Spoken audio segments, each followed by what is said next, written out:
Thank you very much. Thank you, my goodness. That was Ham's Hump. And this is an amazing night for me, an amazing night so far. I mean, things can turn. So far, so good. Thank you all for coming. Welcome aboard the Queen Mary. It is absolutely amazing for me to be here. It's also very exciting for me for a very emotional reason, which I will get to later, because current show business advice is that you should not burst into tears in the first 30 seconds. But my presence here on board the ship, our presence here on board the ship, your presence here is a very powerful and emotional one for me. You all, may I say, you look absolutely magnificent. I congratulate you all. One of the pressures of being in an environment as elegant as this, obviously, is that we don't have any clothes to go with it. Just wandering around today, you can admire this magnificent Art Deco, and then a bloke in flip-flops and a Lakers shirt goes by, and the whole thing just sort of... You may know this already, but we have recorded a second album.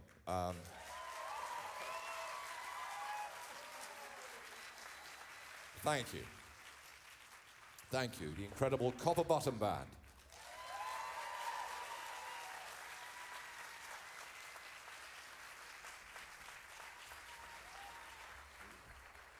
I wish I had a good story about why they're called the Copper Bottom Band. With the first show we did, we were in Hamburg, and 5 minutes before we went on, a man ran up and said, "What are you called?" And I realized that the show had been sold as Herr Dr. House, or something such, and so on the spur of the moment, I said Copper Bottom Band, and rather like a ship, it's very bad luck to change the name of a ship, and I think a band too. There is a very good story about this ship. Cunard, who owned this ship, commissioned this ship and owned it, wanted to call this ship the Queen Victoria. And they went, thinking that they'd be better off getting the blessing of the palace. They went to King George and said, we are building currently what we believe will be the mightiest ship the world has ever seen. We think it only appropriate to name the ship after the mightiest queen the world has ever seen. And King George said, "Oh, that's splendid. My wife will be delighted."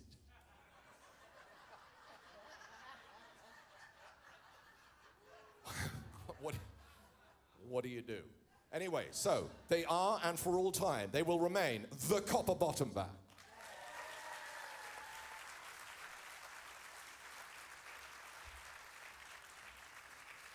Here's a sentence I never thought I'd say. This one's off the new album.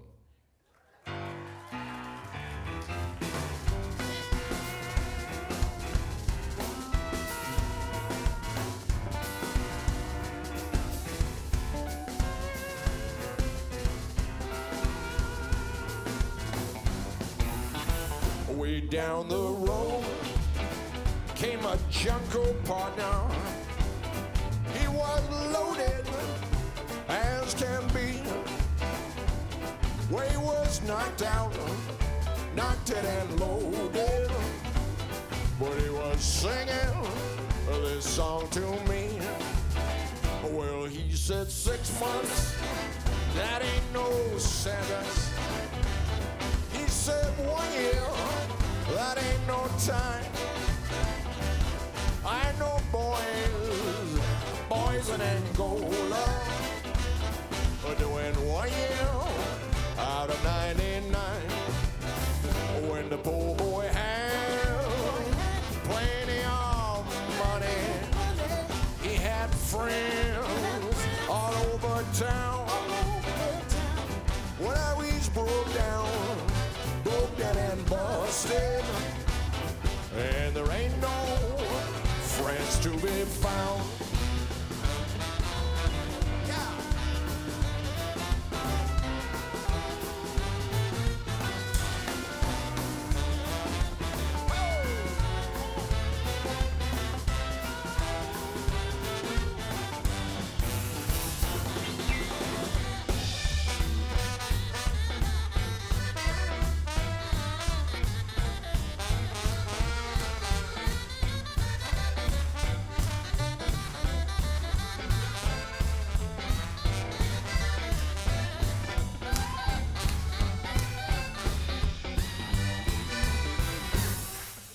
boy sold his silver pistol so he could buy a diamond ring, so he could win the woman he was loving.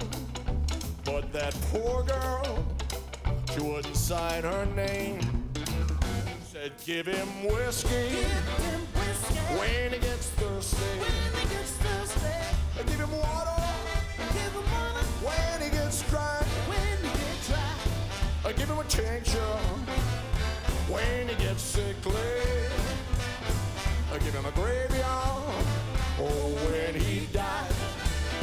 Oh, down the road came a jungle partner. He was loaded as can be. Well, he was knocked out and loaded. But he was singing this song to me. Yeah, he was singing this song to me.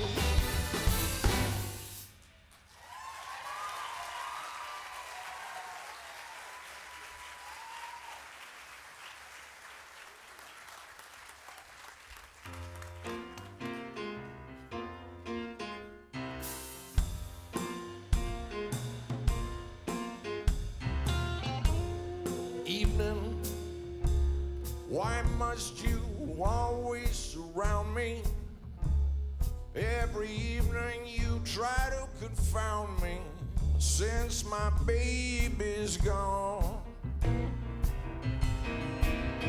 Oh, evening, can't you see I'm deep in your power? Every minute seems like an hour since my baby's gone.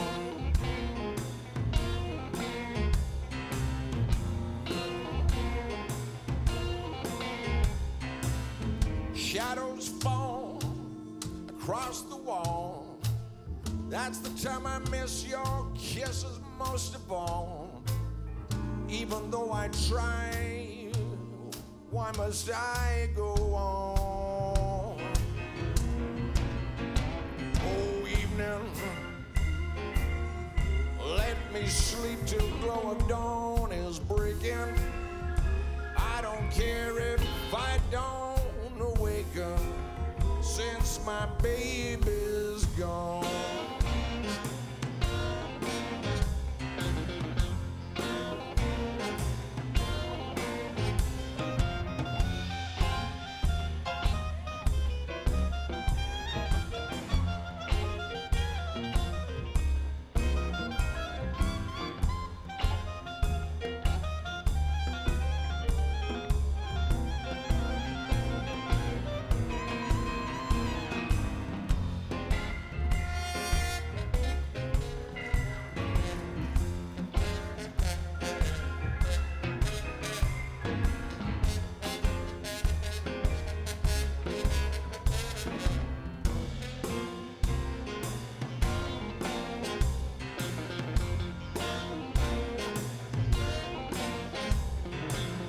Shadows fall across the wall.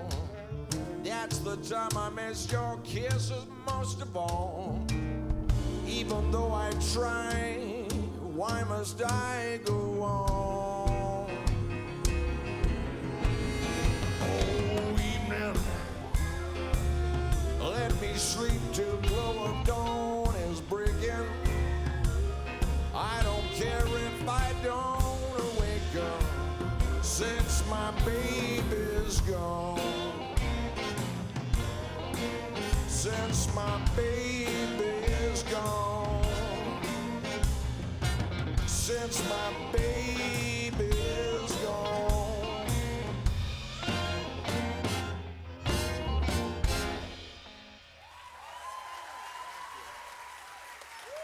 Thank you.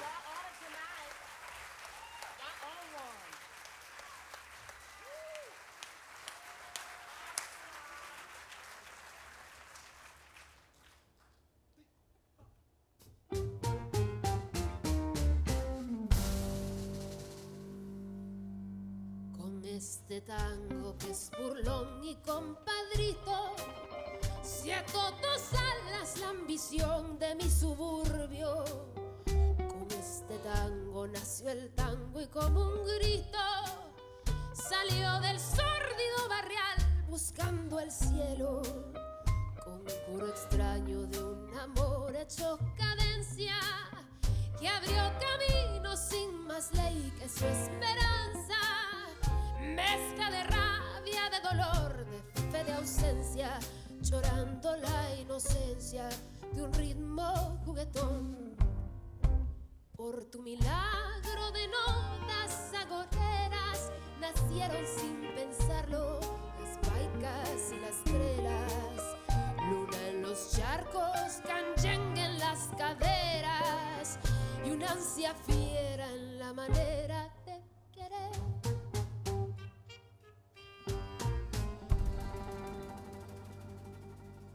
I touch your lips and all at once the sparks go flying. Those devil lips that know so well the art of lying. And though I see the danger still, the flame grows higher. I know I must surrender to your kiss of fire. Just like a torch you set the soul within me burning. I must go on, I'm on this road of no returning.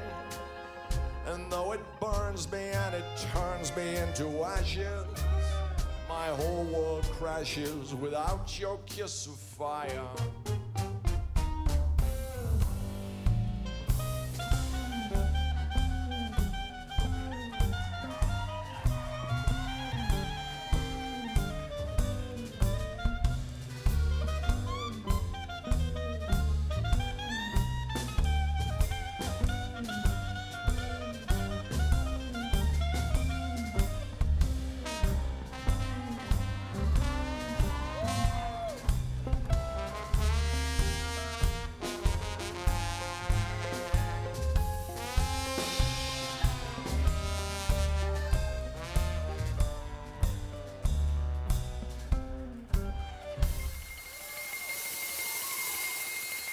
I can't resist you. What good is there in trying?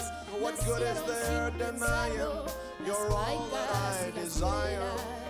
Since first I kissed you, my heart was yours completely. If I'm a slave, then it's a slave I want to be. Don't pity me. Don't pity me. Give me your lips, the lips you only let me borrow. Love me tonight and let the devil take tomorrow. I know that I must have your kiss, although it dooms me, consumes me. The kiss of fire.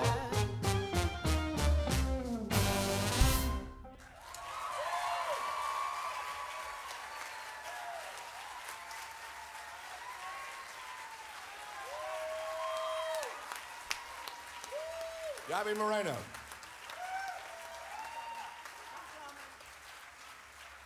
This is an incredibly ancient story. Nobody really knows where this came from. There is a theory that it's based on a true story, but who knows? With all the best songs, it's all left up in the air. This is a very, very ancient song. Stagger Lee and Billy Lyons were gambling in the dark. Stagger Lee said to Billy Lyons, let's take a walk. Stagger Lee won Billy Lyons' money, and he took his coat and hat. Billy Lyons said to Stagger Lee, oh Lord, why'd you gotta do me like that?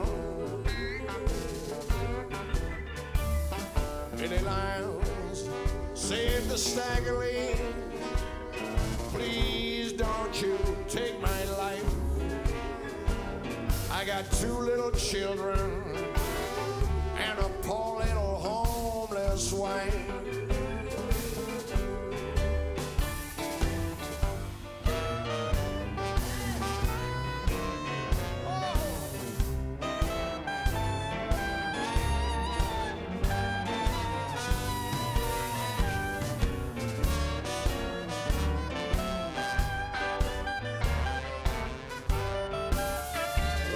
staggerly shot Billy Lamb, and he fell down to his knees.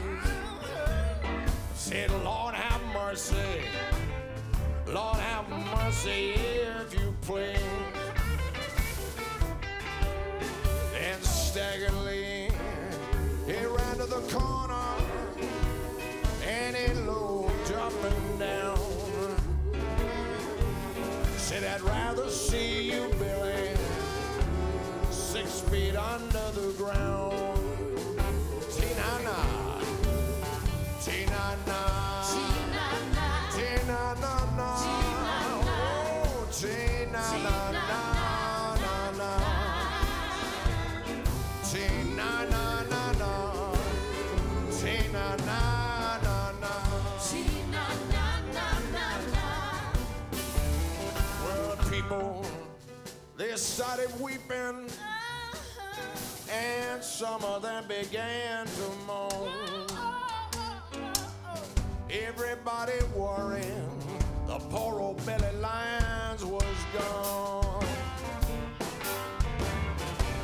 When I die, I want the copper bottom band to play the blues when they lay me down. I want 10,000 women at my burying ground.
Everybody put your hands together on this one. Come on now.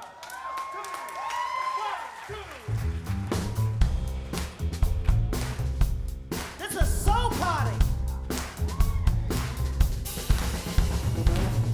When you like a fella, try to treat him right. Give him your attention day and night. When he's not the smiling, then he's got you uptight. Shower him with kisses day and night. Tell him how you love him.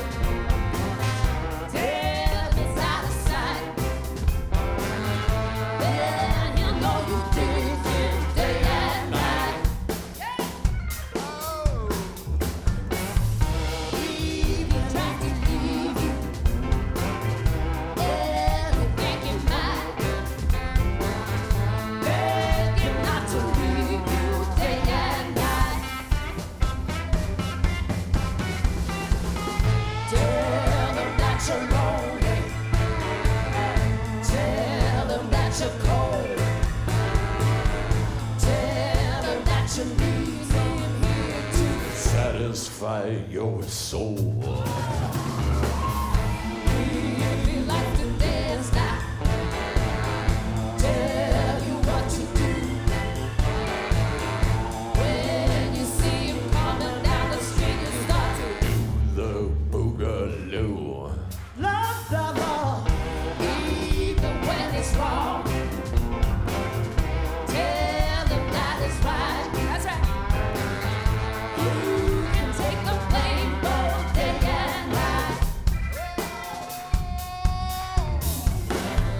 When it's lost a fella, try to treat him right. Give him your attention day and night. When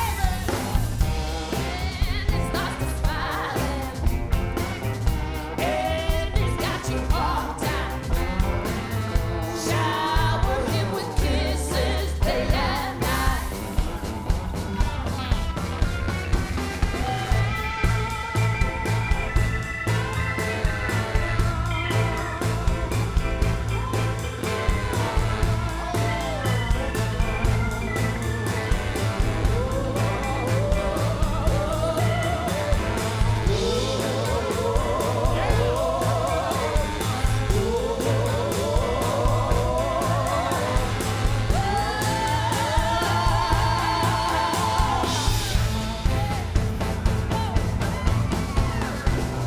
When you like a fella, try to treat him right. Give him your attention day and night.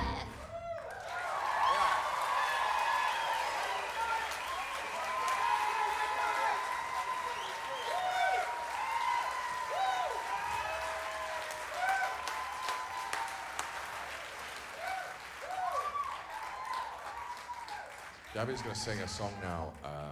Who's going to talk about the song? You should, because I know nothing about You know, nothing about this song. yeah, you can say that now. When you hear her sing it, you don't come to that conclusion. This is a song called The Weed Smoker's Dream.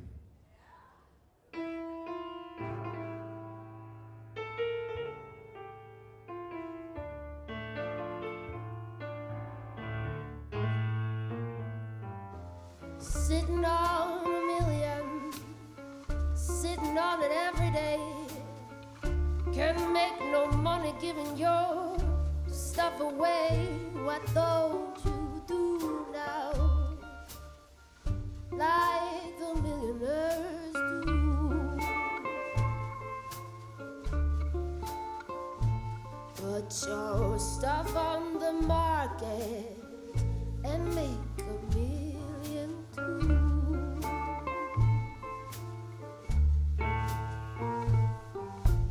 Face a betting woman, she bets on every hand. She's a tricking mother for you everywhere she lands. Why don't you do now like the millionaires do?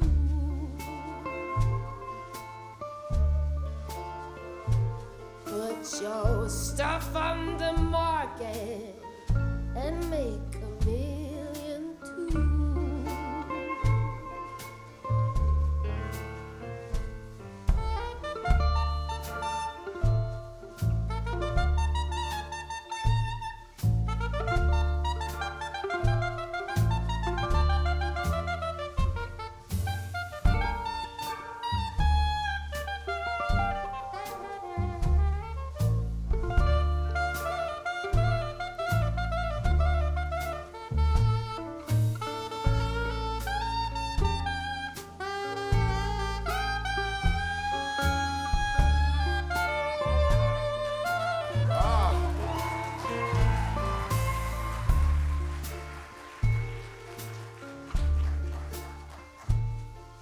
Faye's a good-looking frail.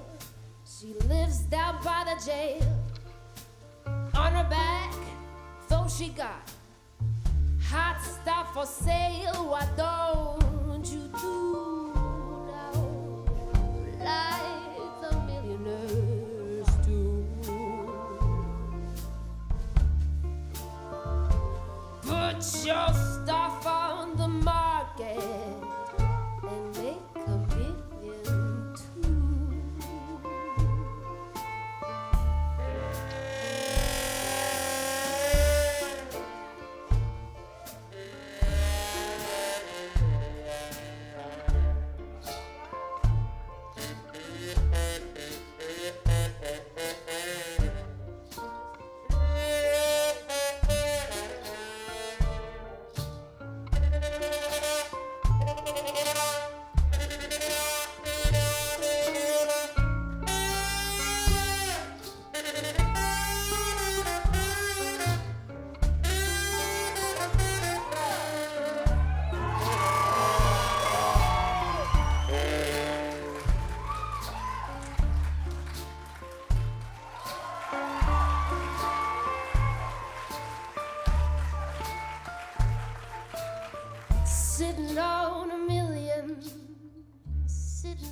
every day. Can make no money giving your stuff away. What don't you do now, like the millionaires do?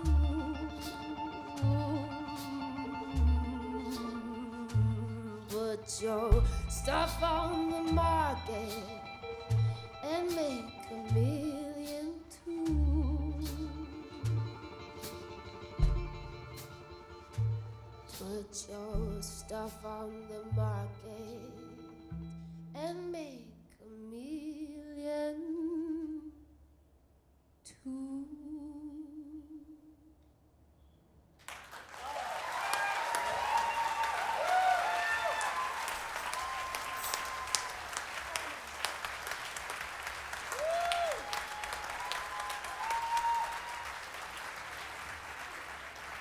Gina Gabby, you're going to sing a song now, which is, this is the title of the album that we have done, and it is a song which is a favorite, I think, of all of ours. I've always loved this song, and Gina Gabby are going to sing it for us.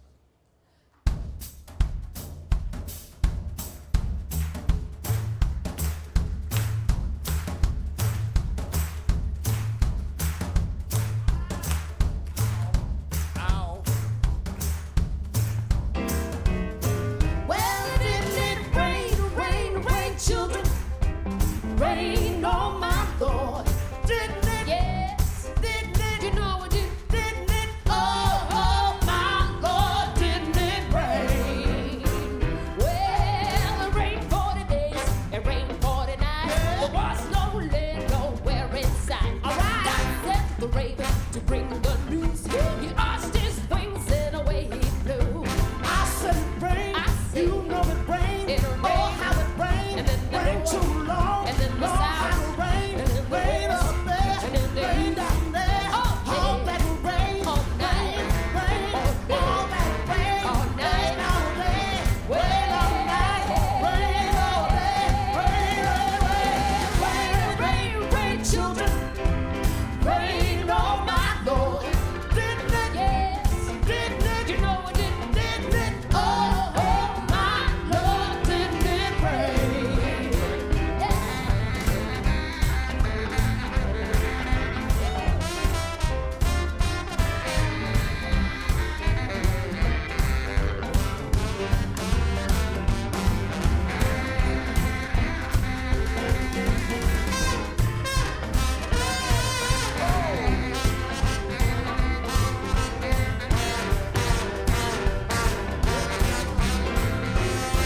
When it rain, rain, rain, children, rain on my Lord. Didn't it? Yes, Didn't it? you know it did. Didn't it? Oh, oh, my Lord, didn't it rain? Take it, Mr. Well, it rained 40 days, 40 nights without stopping. Nowhere there when the water stopped dropping. When I get to heaven, sit right down. Ask sweet Jesus on the starry ground. I'm gonna sing. Tired of this rain. In the This rain is east, too long. in the It rained west, on me all all night long. on the same, Rain, go on the away. praise, Come against some other on thing. the You land, won't rain. go All night rain. on the I'm tired of this rain. on the All rain, night rain. on the Rain, rain, rain, rain, rain, rain, rain, rain, rain, children, rain on my Lord. Didn't it? Yes, Didn't it? you know it did. Didn't it? Oh, oh, my Lord, didn't it rain?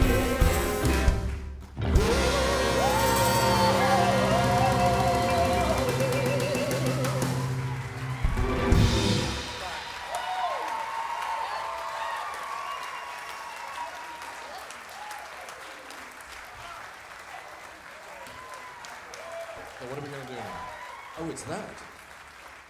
All right, well, I'm now going to unveil my Richard Chamberlain shirt.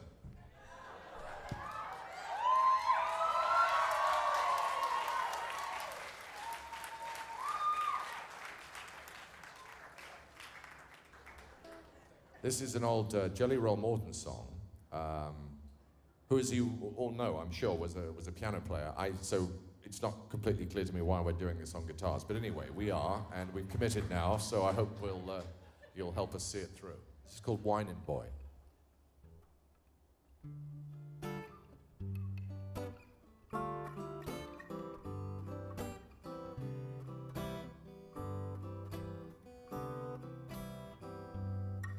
Well, I'm the whining boy. Don't deny my name.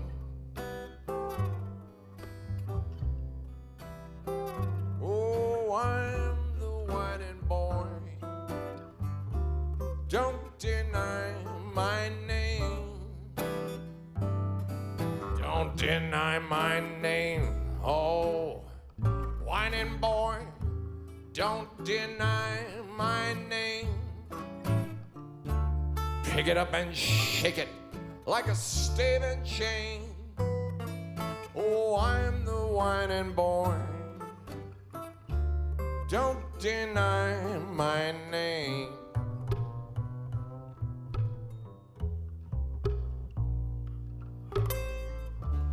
Mama, mama, come here, look at sis.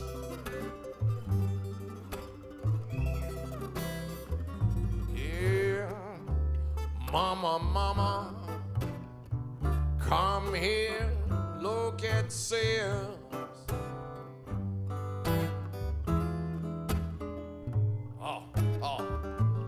Mama, mama, won't you look at sis?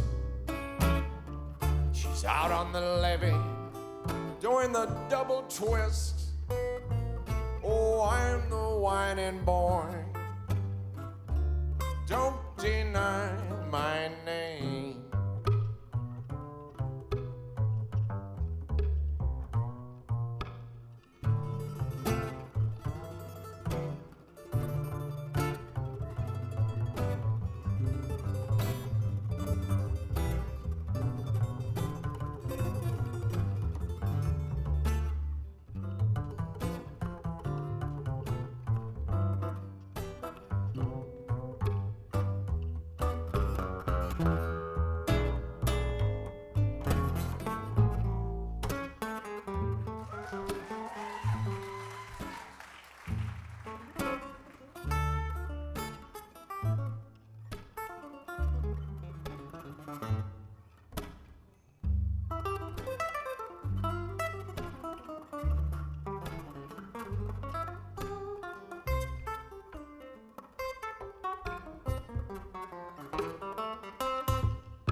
I'm the whining boy. Don't deny my name. I could do all this stuff. I just choose not to. Oh, I'm the whining boy.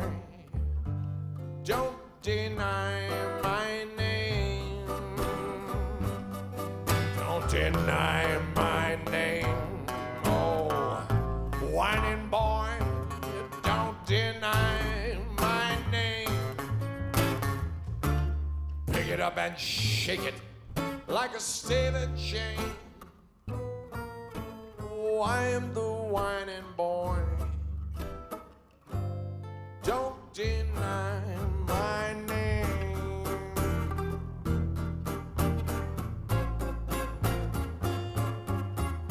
Oh, I am the whining boy.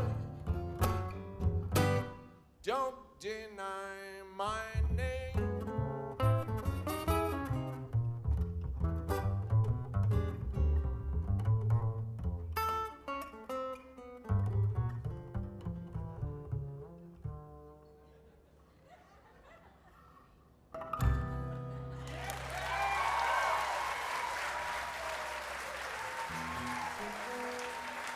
The incredible Kevin Bright, Dave Pelch.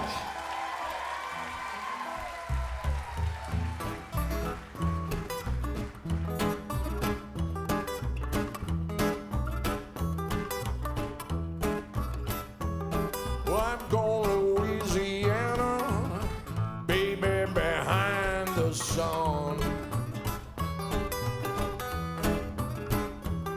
Well, I'm going to Louisiana, baby, behind the sun.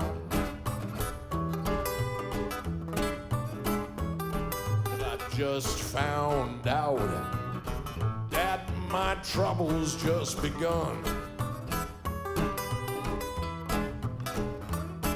I'm going to New Orleans, get me a mojo hand. Well, I'm going to New Orleans, get me a mojo hand. Teach all you pretty women how to treat your man.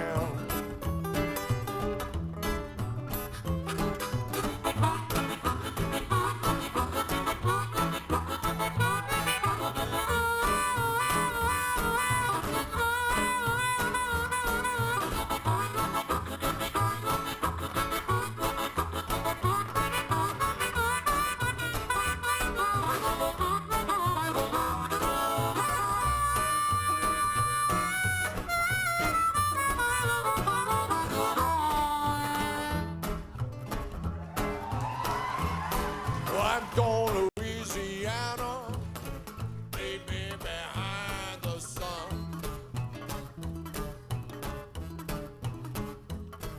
I'm going to Louisiana, baby, behind the sun.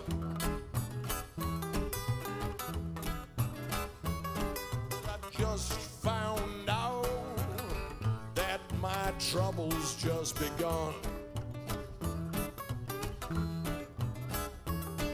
I've just found out that my trouble's just begun.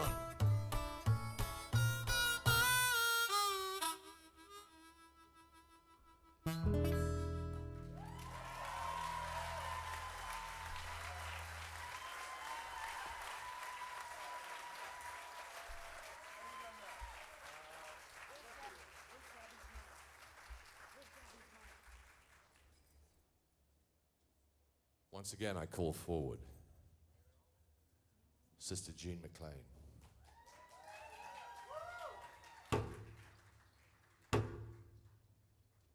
All rise.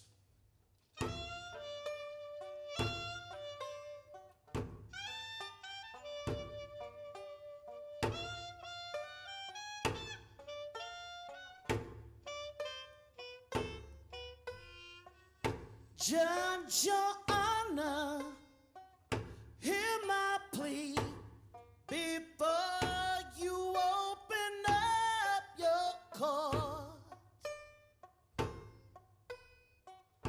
I don't want no sympathy, 'cause I done cut my good man's throat. I cut him with a trifling chain. I warned him about people. I had my knife and went insane, and the rest you ought to know. Judge, judge, sweet Mr. Judge, send me to the electric chair. Judge, judge, good kind judge, take me far away from here. I wanna go to low, see the devil down below. I don't kill my man, I wanna reap just what I sow. Oh, judge, judge, good kind judge, send me to the electric chair. Judge, judge, Lordy, Lordy, judge, I love him so dear. I cut him with my barlow, I kicked him in the side, I stood through nothing over him while he wandered down and died. Oh, judge, judge, good, kind judge, send me to the electric chair.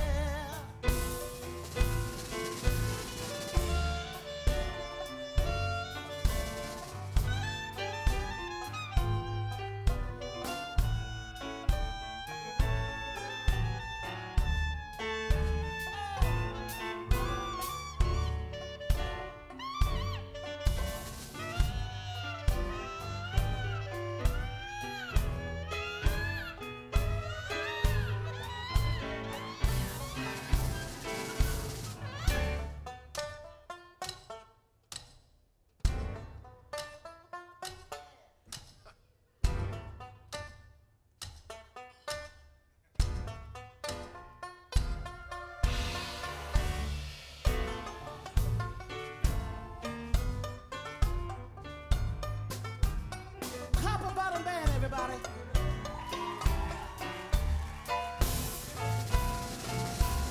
Judge, judge, Lordy, Lordy, judge, send me to the electric chair. Judge, judge, good, kind judge, burn me, I don't care. I don't want no good man to go my bail. I don't wanna spend no 99 years here in jail. Oh, judge, judge, good, kind judge, send me to the electric chair. Judge, judge, Lordy, Lordy, judge, send me to the electric chair. Send me to the electric chair.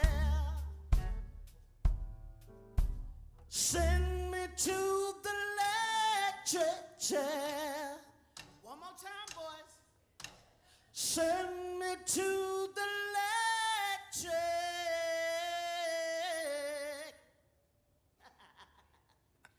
chair.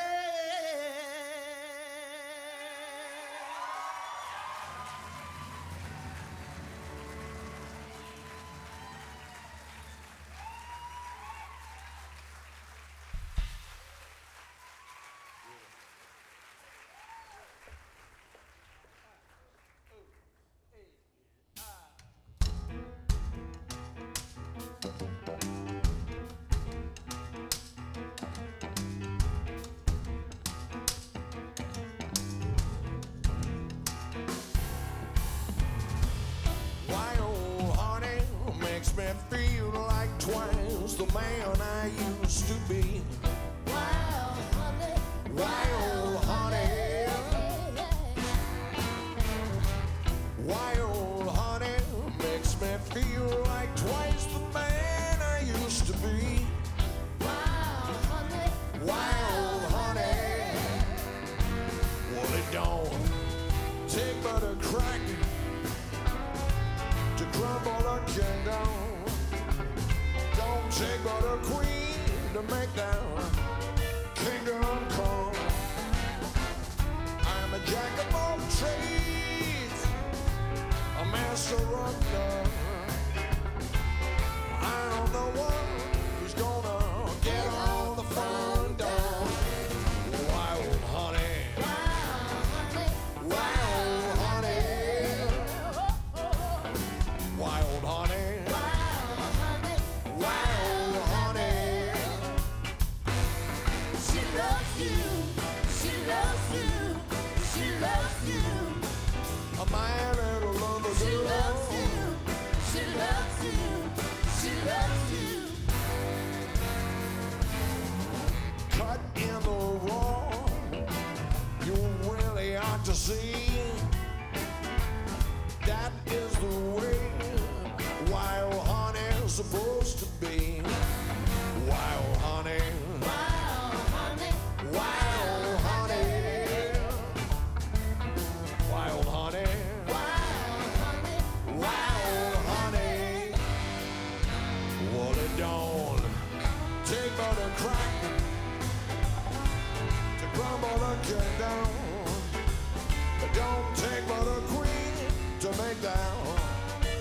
kingdom come. I'm a jack of all trades, a master of none. I'm the one who's gonna get all the fun done. How funny.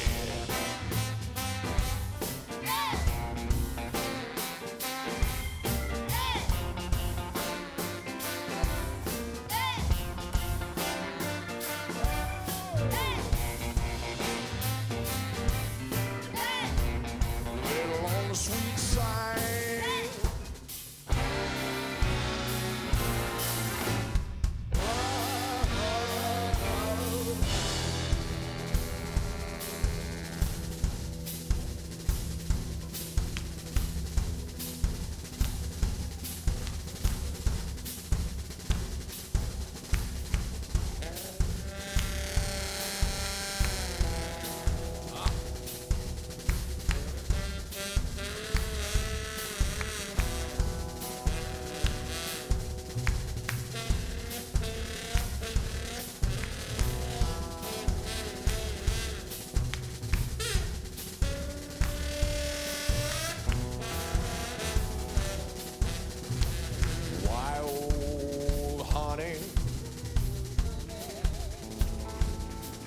Wild honey, wild honey,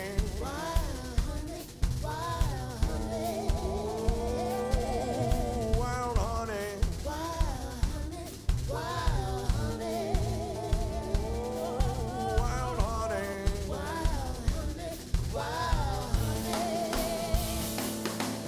She loves you, she loves you, she loves you. My little lover She girl. loves you, she loves you, she loves you. My little lover She girl. loves you, she loves you, she loves you. My little lover She girl. loves you, she loves you, she loves you.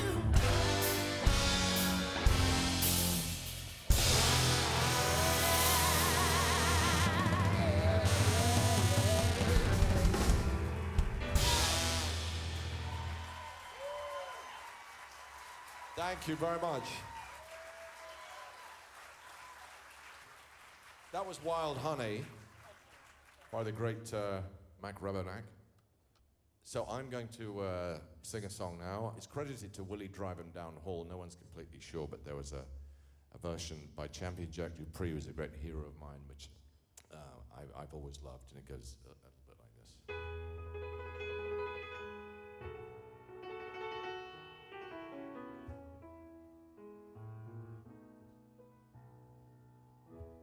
Lord, oh Lord, oh careless Lord,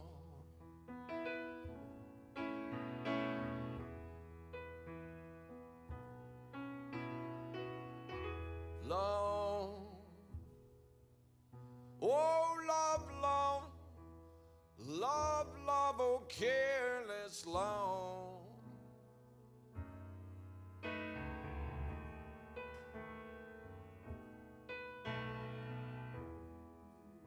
You made me weep, and you made me moan.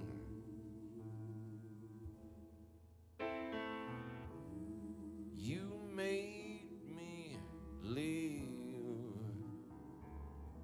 my happy home.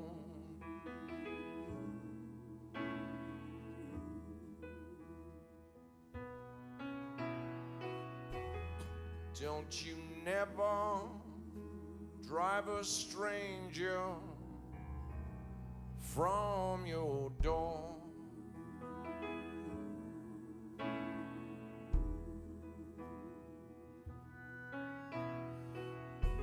Don't you never drive a stranger from your door.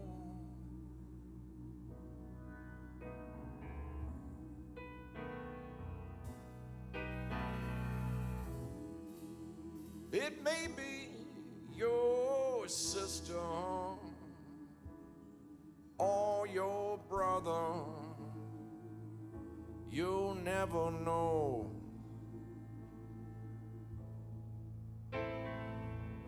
Don't you never drive a stranger from your door.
Careless love, you drove me through the wind and snow.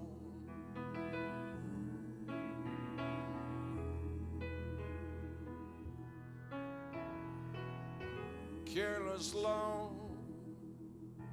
you drove me through the wind and snow.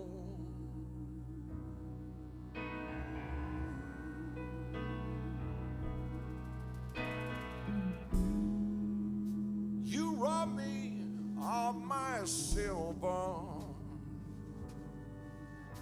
and you robbed me of my gold. I'll be damned if I'll let you rob me of my soul.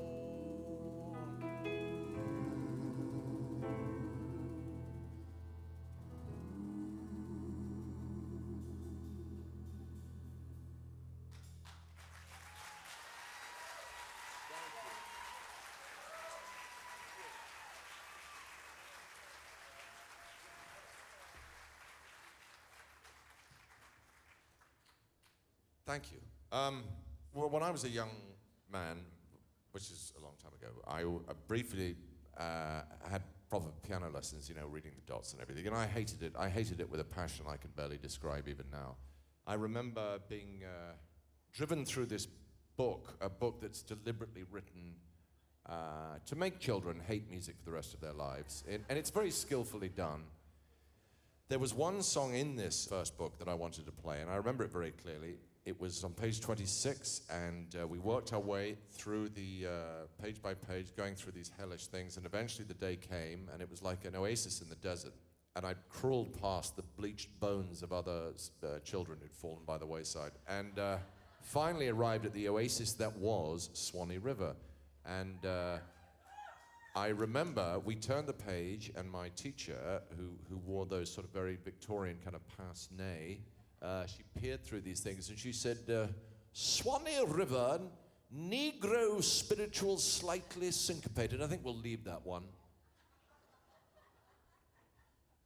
Which is why I killed her. No, I didn't really kill her. That would be an extreme reaction, but I did, I forswore proper musical training from that moment on. It's a great shame. It's still, I think to this day, is taught. It's like a sort of endless cycle of abuse. Anyway, to hell with that. Much later, I then heard a very wonderful piano player called Pete Johnson. He would take a tune like Swanee River and make you think about it in a completely different way. So this is to the great Pete Johnson. Way down upon the Swanee River, far, far away. That's where my heart will linger. That's where the old folks stay.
That's where the old folks stay.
I hate a man like you. Don't like the things you do. When I met you, I thought you was right.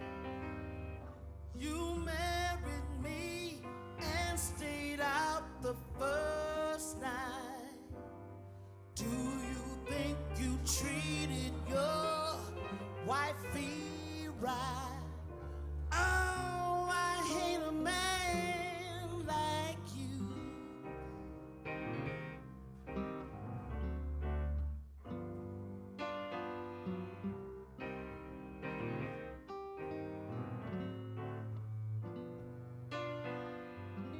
I hate a man like you. Don't like the things you do.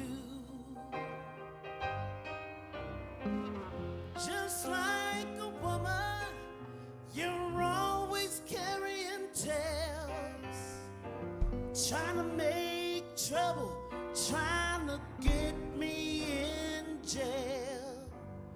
Then you can't find no one to go my bail. Lord, I hate a man like you.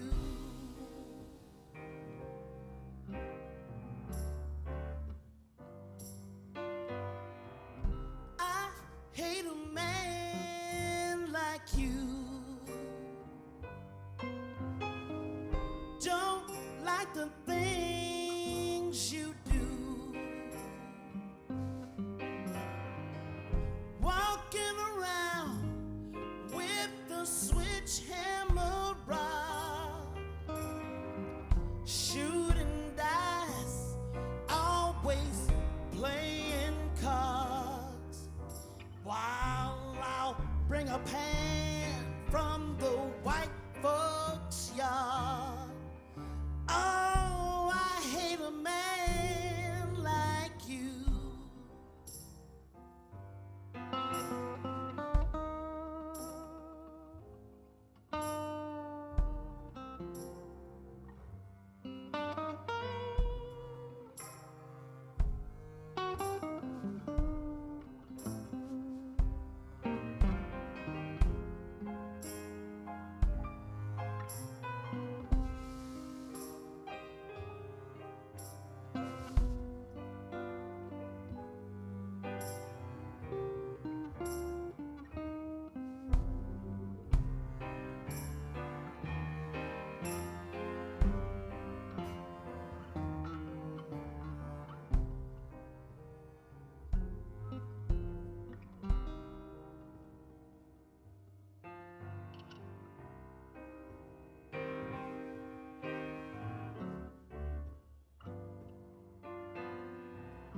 I hate a man like you. Can't stand the things you do. Eating and drinking, sitting at the end,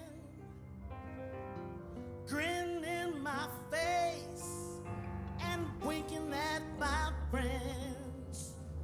When my back is turned, you're like a rooster out of hand. Oh, I hate a man like you. Oh, I hate a man like you.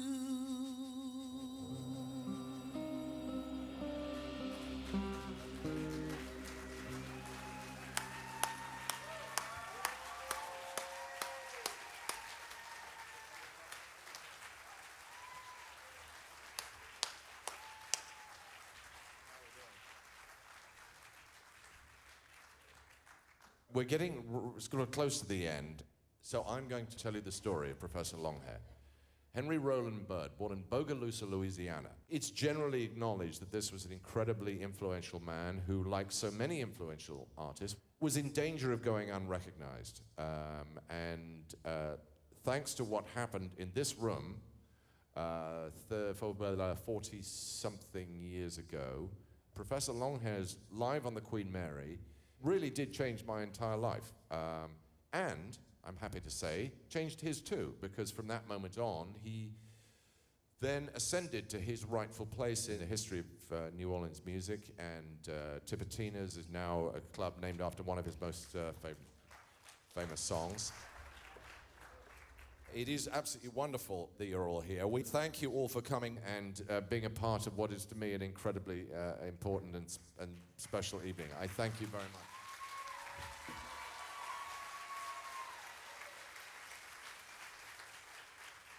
So I got through it without blubbering.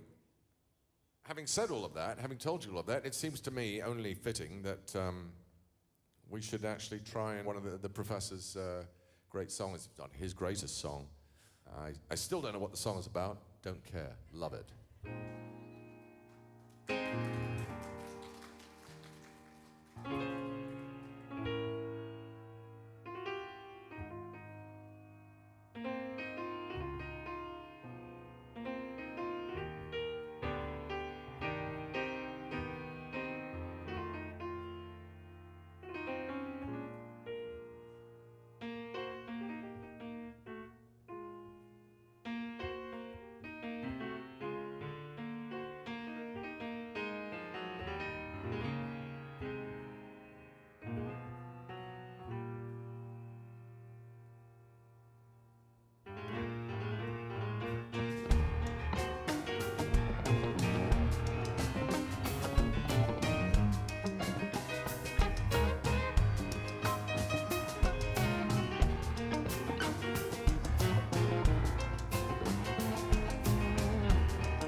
3 times 7, baby. You know just what you gotta do. Well, Roberta, won't you tell me where you've been? When you got home this morning, you had a belly full of gin.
Why don't you hurry, little Roberta?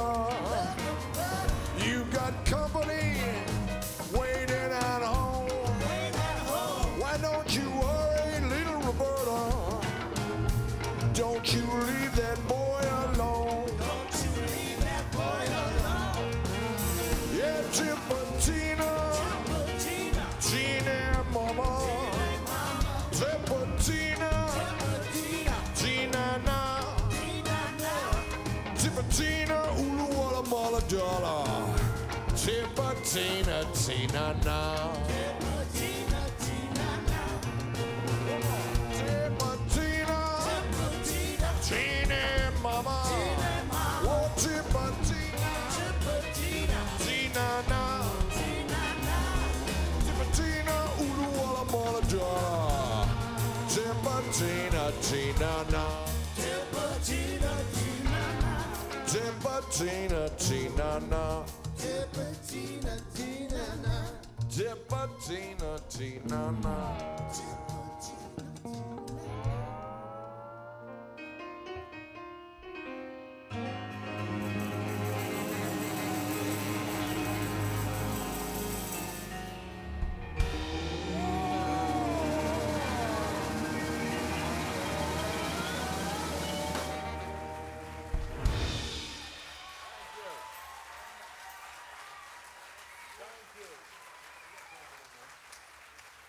Thank you very much. Thank you. There is one other. There's another Professor Longhair song. I hope you don't mind. I mean, this is mad. But 30 something years ago, when I first worked, my first job on television was with a man called God knows what's happened to him now, Stephen Fry. Did a pilot for the BBC, and then they said, so what should the title music be? And I said, there can only be one thing. It has to be a tune called Go to the Mardi Gras by Professor Longhair. And they said, what's a Mardi Gras? Who's Professor Longhair? We're not even sure what going means.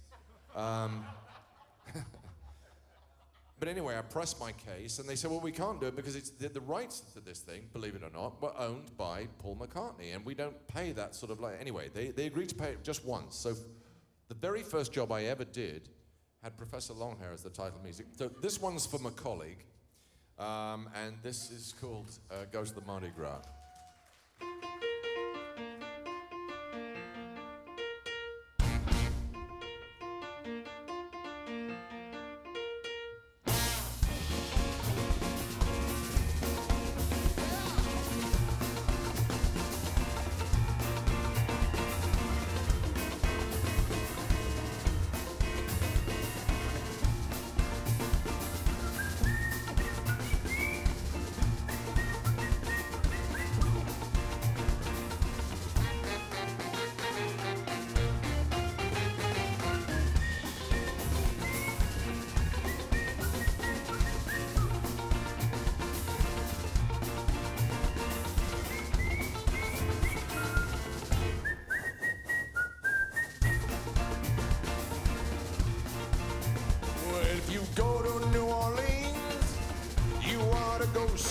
Mardi Gras.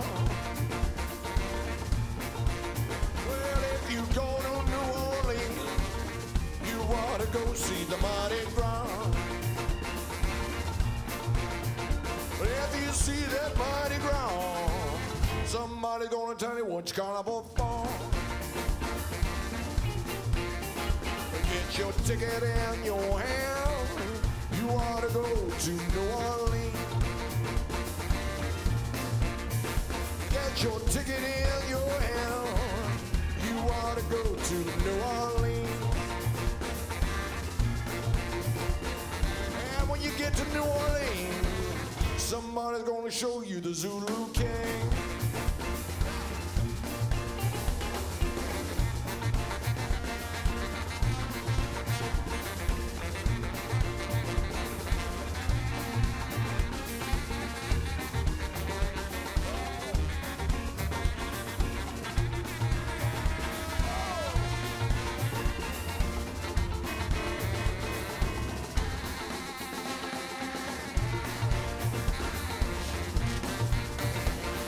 See that Zulu King down on St. Claude and Dumaine. You will see that Zulu King down on St. Claude and Dumaine. Well, if you stand right there, I'm sure you'll see the Zulu Queen. And if you stand right there, I'm sure you'll see that Zulu Queen.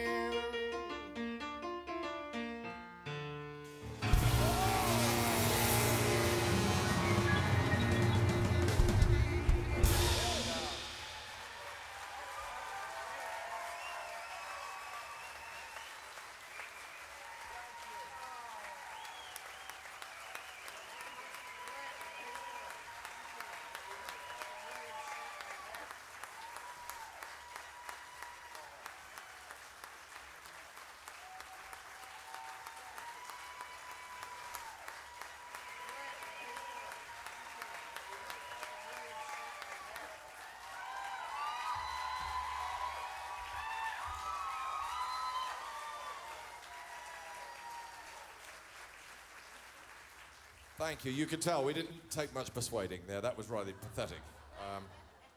That wasn't really even coy.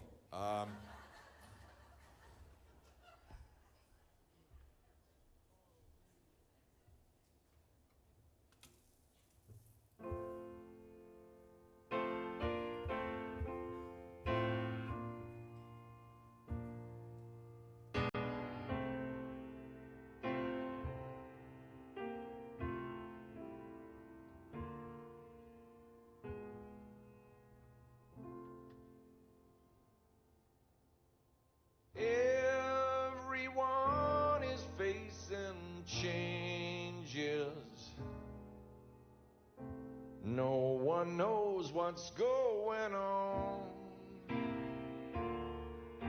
And everyone is changing places.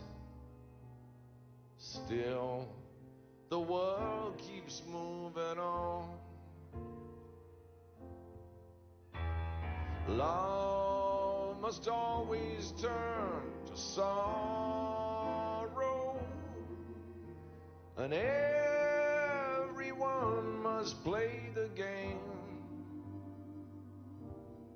because it's here today and gone tomorrow.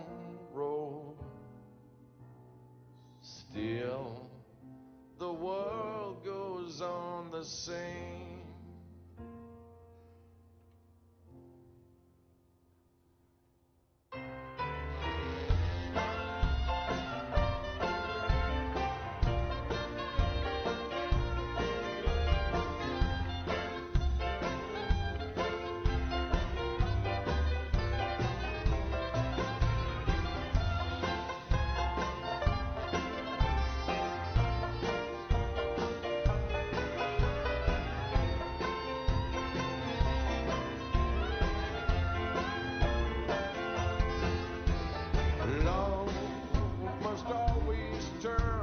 sorrow,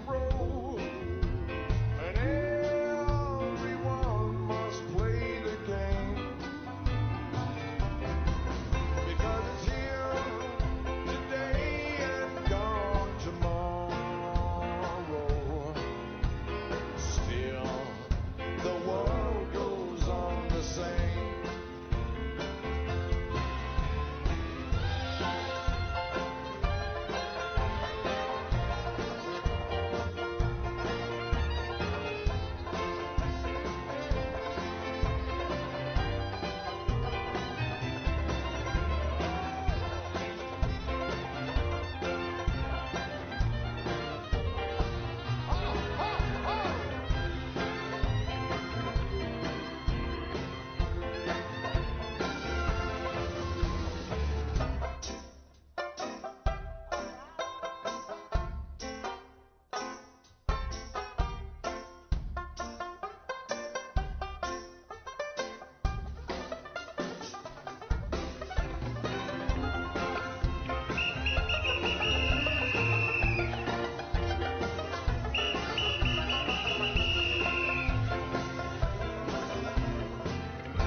It's here today and gone tomorrow.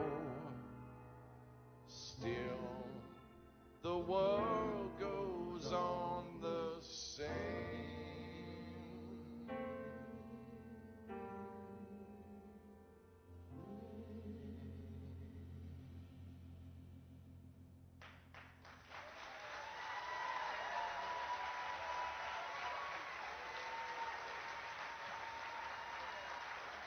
Copper Bottom Band. Patrick Warren, Vincent Henry, Elizabeth Lee, Kevin Bright, Helen Matthews, Dave Pilch, the wonderful Gene McLean.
So I'm here with Hugh Laurie, and we're so delighted to have your Queen Mary show on PBS, but you're really part of the PBS family.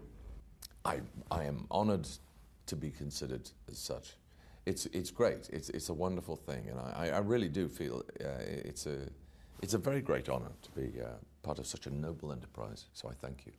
Well, I was at the concert, and one of the things that I thought was so fun, the whole concert was fun, but you look like you're just delighted, but somewhat sort of surprised to even be up on stage.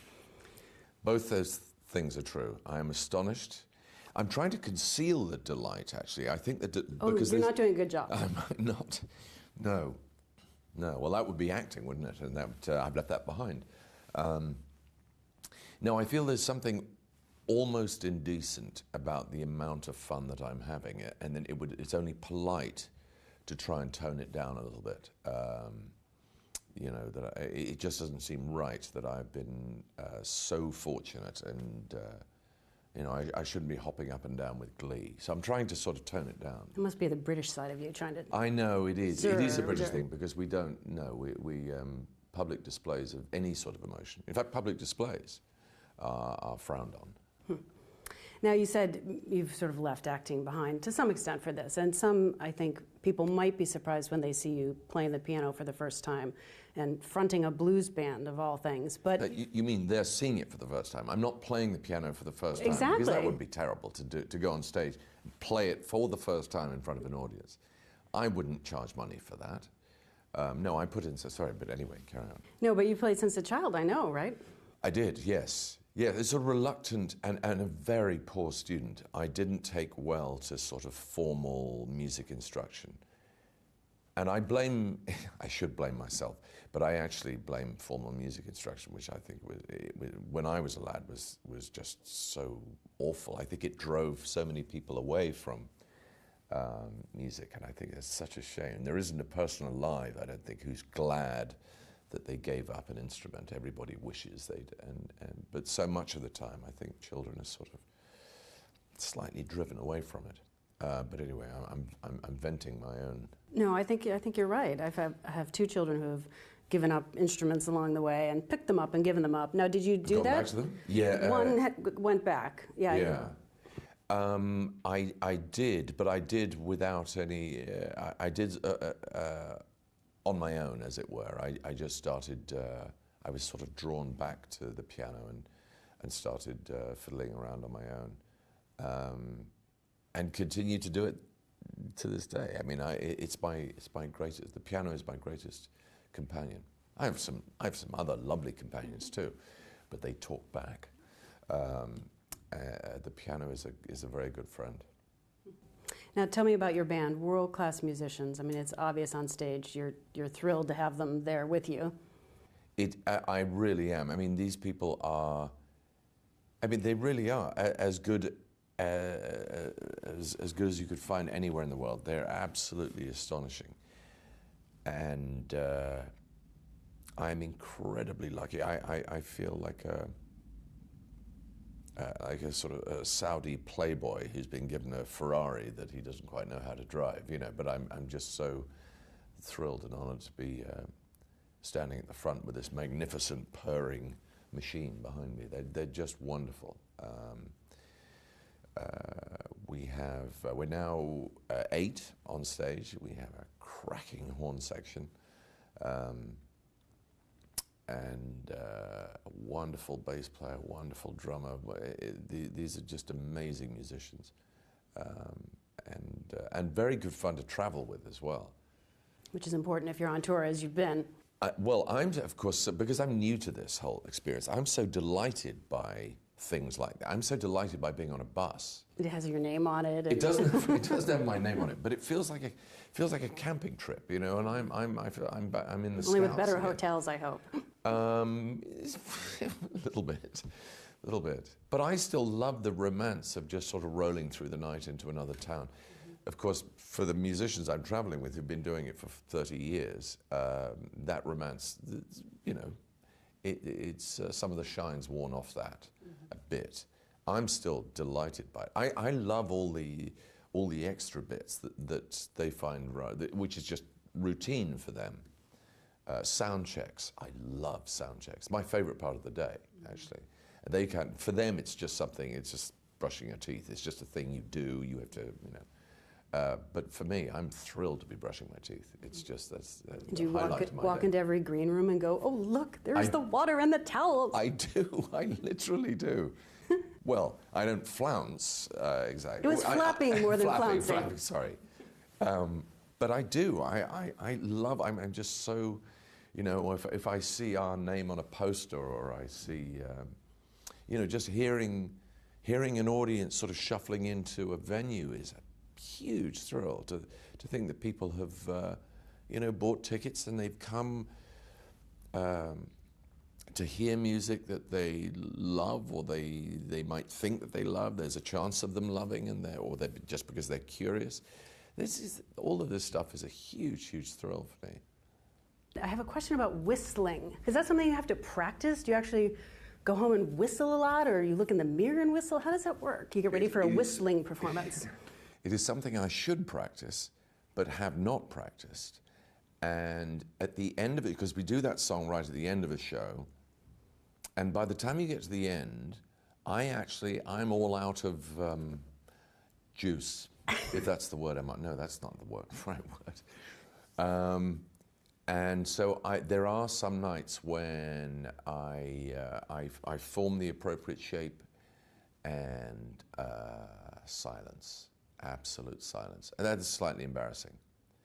I find I lubricate a little with a shot of whiskey. Sometimes I have to do it in the middle of the song to get some, that sound.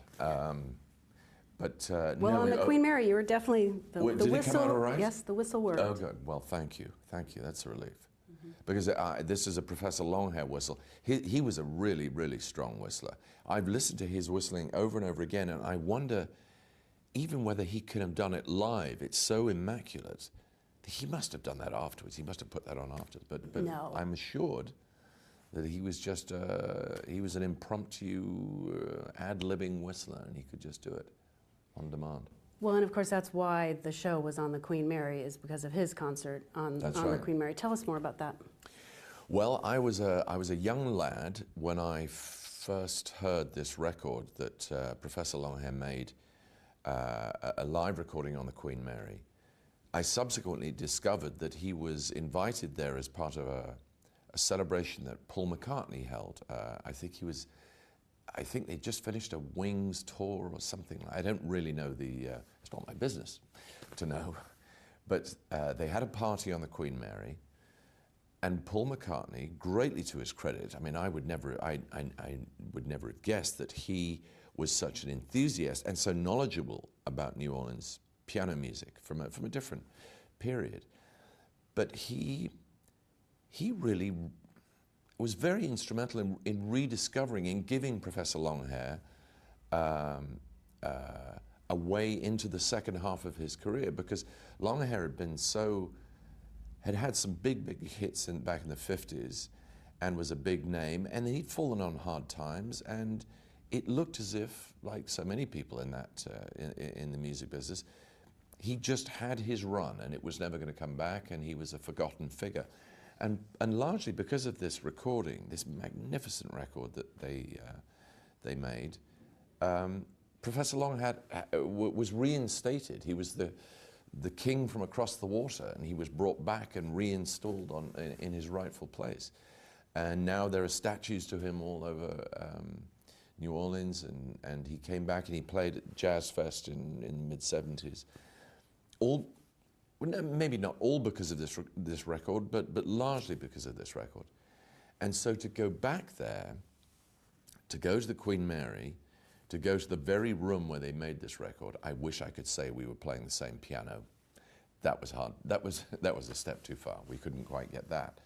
But everything else, we felt like it was an almost holy moment for me, because that record had been so huge in my life, and Professor Longhair has been so huge in my life. To actually be in that room and on that ship, and to be looking down, playing some of his, when we played a couple of his songs, it was absolutely huge and very, very emotional thing for me. I mean, I don't know how much of it translates to an audience. I don't know how much the audience really know about Professor Longhair, or how much they really need to know to enjoy the songs. I hope the songs stand up on their own, but it was a very big moment for me. And I think the band too, I think they share in this, in this, the love for this kind of music. It's obvious. There's a nice moment when you first start playing Timbatina and they're all watching you, and you have just the solo intro on the piano, and they do look like they love that music too, just the way they're looking at you. So do you remember how old you were when you first heard that record? And did you have one of those summers where you just played it over and over and over in that teenage obsessive way? Definitely. I was probably 16, 17, I suppose. And yes, I would have sort of worn that record through to nothing. You know, I just played it over and over and over again. I mean, to bask in the sheer pleasure of it. And then I became so obsessed with it that I then got into this. Do you remember the skill we used to have at dropping a needle on a record? We used to be just, we were like surgeons. We could drop it almost to the bar. We could get it absolutely perfect. I couldn't do it now. I don't think anybody could do it now. We sort of, we've become so sort of ham-fisted. But I used to do this, so I would be dropping the needle with one hand and trying to work out with the other hand exactly what it was that he was doing. And how did he get that? On the piano, yeah. And I became absolutely obsessed by it, to an almost unhealthy degree.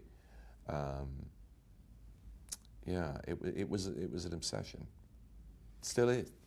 Well, blues music, I know, is one of your obsessions. I assume you have others. But do you think it's partly because the songs have such a strong narrative, like Staggerly? I mean, it tells a story, whether it's a true story or not, rather than a lot of songs now where it's like a repeating chorus or la la la la la. But I mean, there's a narrative in a lot of blues songs. There is. There are great stories told, and told in such a beautifully compressed form. It's the sort of classic form of the blues song, which is a sort of AAB line. There's something so beautifully disciplined about it. It has a haiku sort of structure that it's rigid, and yet the discipline of it seems to bring out such beautiful economy and invention to tell a story in such a compressed form. There's a B.B. King song. The first line is, "Nobody loves me but my mother, and she could be jiving too." I mean, I just don't know. I don't know if that's 140 characters, but if it was, that would be probably the greatest tweet of all time. You know, I think the compression and the discipline of that form is so exquisite sometimes when it's well done. And I love the stories of these songs and the sentiments behind them. And Stagger Lee, as you say, well, I mean, there are many opinions about it, but people do seem to think that it was based on a real story, and this has entered a sort of and it's survived to this day. I mean, Stagger Lee is always present. People keep returning to this strange mythic figure. It's a very, very interesting, very rich sort of a story. Yeah, I love them all. I just love these stories. Two of the songs I love the best on the CD are... What was wrong with the other one? No, these particular two aren't in the PBS show, though. Right. Evening and Careless Love, but they're both on the CD, and the CD is one of the thank you gifts that people can ask for. So tell me about those two songs. How did they end up on the CD? Did you pick them? Are they longtime favorites? Is that...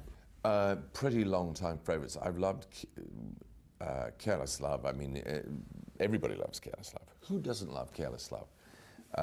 But there's a version, it's been recorded by so many people, but there's a version by champion Jack Dupree, which I've always absolutely adored. He's one of my favorite piano players, and singers, in fact. And I've always wanted to get stuck into that song, and the band got around that, and the singers got around that in such an instant and emotional way that we just felt we couldn't not put it on the record. It was just such a satisfying and beautiful experience, actually, just to record it. Evening or evening, actually. It's Who needs a G? Big English, you know. I keep adding the G like so. There's a Count Basie version from the Newport Jazz Festival.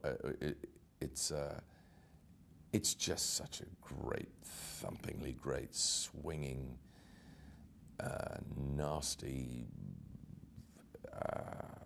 visceral sort of a song. I've always loved it. And again, it's been much recorded, and people have done many, many different versions of it. Dave Brubeck does a very particular sort of jazz thing with it, and some people really, really swing with it, and people have done it just on acoustic guitar. It's been done a million different ways, but the sign of a really good song is that it can be done at any tempo with any instrument. I think that you know it's a good song. It doesn't depend on a particular peculiarities of an arrangement. It's about, there's some spirit in the song that comes through, whether you're plucking it on a ukulele or whether you have a full 20-piece orchestra. And you can play it at any speed, and it somehow works. The spirit of it comes through. So let's talk a little bit about the singers. Gabby and Jean are both phenomenal. I know Jean's been with you longer, and Gabby is sort of a recent addition. But they, I think, just bring down the house on a couple of the songs on the show. They do, almost too much. I might have to ask them to actually dial it back a little bit, because it's just showing me up, making me look bad. They are, absolutely. It's one of the real thrills. One of the sort of progressions I feel as if we have made from the first record to the second is that there is a much stronger female voice in Didn't It Rain. It is more about, I hesitate almost to say romantic, but there is more of a conversation between men and women. And I'm so thrilled to be part of this, what I think is a much richer conversation that's happening on stage. I mean, I'm so proud of the first record. Musically, it was everything I hoped it could be, but it was male. It had a sort of, it had a rather sort of single-minded male intensity to it, which I'm so pleased we've been able to develop that and turn that into more of a, well, it could be this or it could be that. We're going to have a conversation here. It's a sort of courtship is taking place, I hope. That was my hope for it. And you know, in certain places, I do think we've achieved that, and I'm so proud of that. Definitely in Wild Honey. I'm not sure when Jean sings "I Hate a Man Like You," that's a real courtship. No. I mean, that's what it may be the end of a courtship, but it's not. I'm using the word loosely. Yes. No, Jean, for some reason, and I don't quite know why this has happened, but Jean does wind up singing, taking some pretty heavy songs about relationships gone sour. It is true. She herself is the sunniest and most generous and most loving, and yet she appears to be taking the burden of the you know, the tortured, the love gone wrong. But she just does it so fantastically well. I mean, she sings this Bessie Smith song, Electric Chair. Again, I should drop the first E. It's electric chair if it's going to scan. If you're in an electric chair, you don't really care whether it scans or not. I know, but whether it's plugged in. Right. Is it going to work? But she is singing this Bessie Smith song, and I would 5 years ago, I would have said, well, that's madness. Nobody should try and fill Bessie Smith's shoes. But my goodness, Jean, if anybody can do it, she can. Her voice and her sort of theatrical sense, her storytelling sense is just so powerful. There are days or shows we do when I sometimes think, you know, I think if Bessie Smith saw that, I think she would approve of that. I think she would think that was a worthy successor. Good. Well, thank you for bringing the show to PBS. We really do appreciate it. Well, it's an honor. It's an honor. It really is. And I'm so delighted to be, you know, to be, as you say, to be part of the family. And I'll see you at Christmas.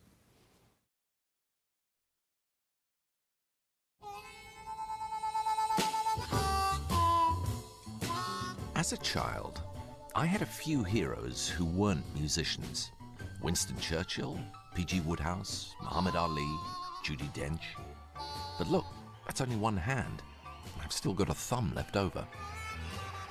My musical heroes, on the other hand, well, they just don't fit on the other hand. They slip through my fingers like wet sardines. But the thumb was always taken, and it's still pointing west. Where are we going, you may be wondering? Well, we're going to the Queen Mary. Queen Mary, as a lot of you may know, is moored on the west coast of the United States, Long Beach, California. And the Queen Mary was the site of a recording. The record was called Professor Longhair, live on the Queen Mary. It was an absolutely seminal record. We're going to not recreate the night of that recording, but offer a kind of tribute to a musician who just changed everything for me.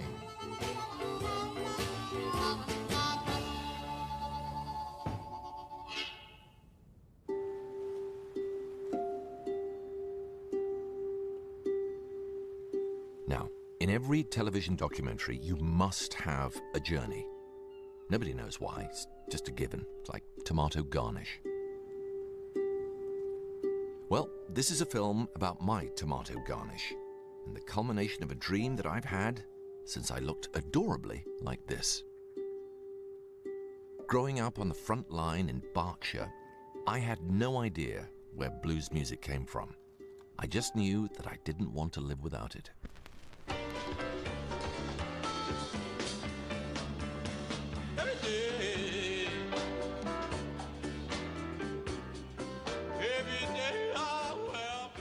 When I first heard that sort of wailing blue note,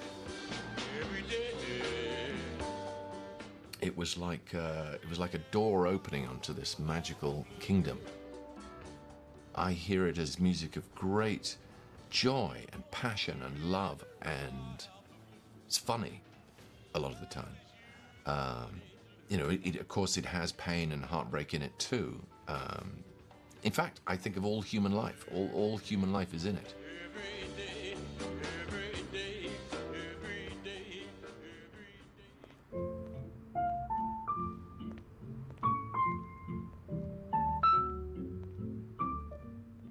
Being a young blues fan in England back then was a fairly isolating experience.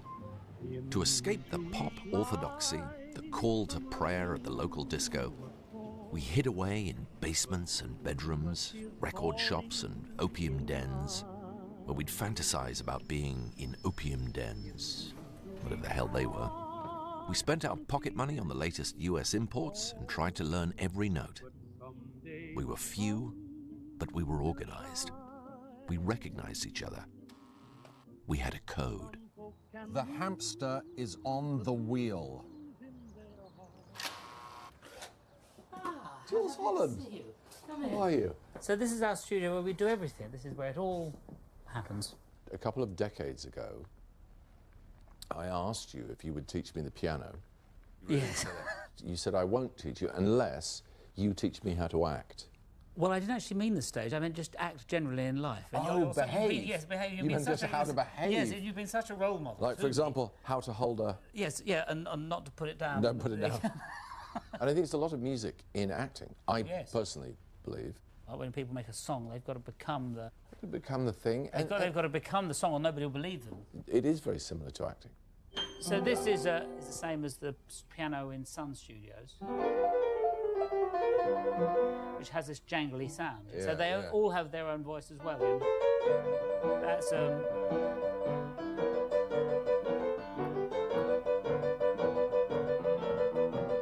in the logging camps where the music was supposed to have first evolved in the 19th century, not the 20th century. There was a famous pianist who was very fat called Turk. And what he used to do, he was so big, this Mr. Turk, that at the time it was very popular doing the stride piano, which was, you know, all of this sort of... But he was so big, his hand couldn't stride like this from side to side. Across his stomach. So it's across this vastness that was the most of him. And so he developed a sort of a left hand that was a repetitive left hand. That wouldn't have to go anywhere. They say that he was one of the first of it, yeah. And really? It was a lot of it was attributed to him, his weight. Oh, I'm the whining boy. Don't deny my name.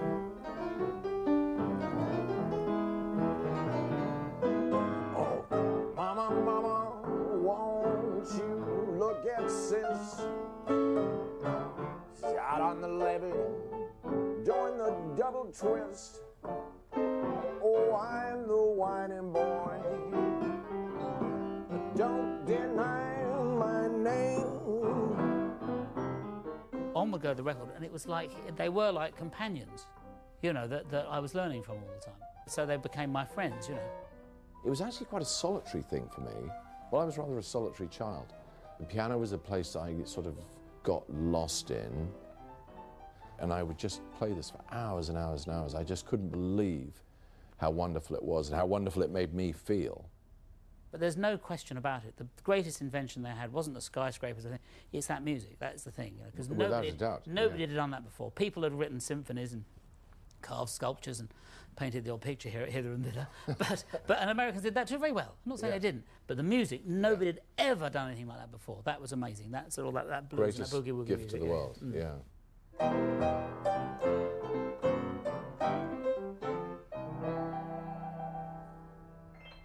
You may say, it's enough to hear the singers. Why do you want to go and become one? Good question. Don't really have an answer for that.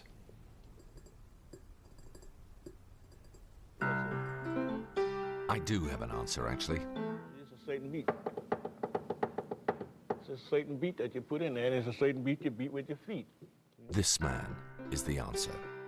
Henry Roland Bird, better known as Professor Longhair. Professor because of his unique mastery of rumba boogie-style piano. But like many blues artists, he fell into obscurity with the rise of 60s pop. You know, I'm beating straight. Living out the story of a blues song, Longhair looked set to end his days working as a janitor, lost to the music world. But then, something remarkable happened.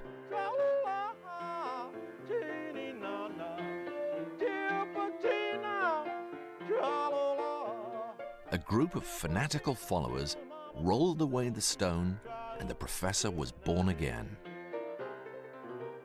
After a gig on the Queen Mary in 1975, Longhair was rightly enthroned as a legend.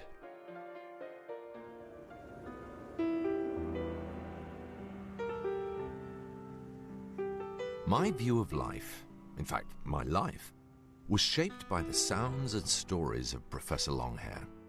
Without him, I might have taken up golf or lying down in front of trains.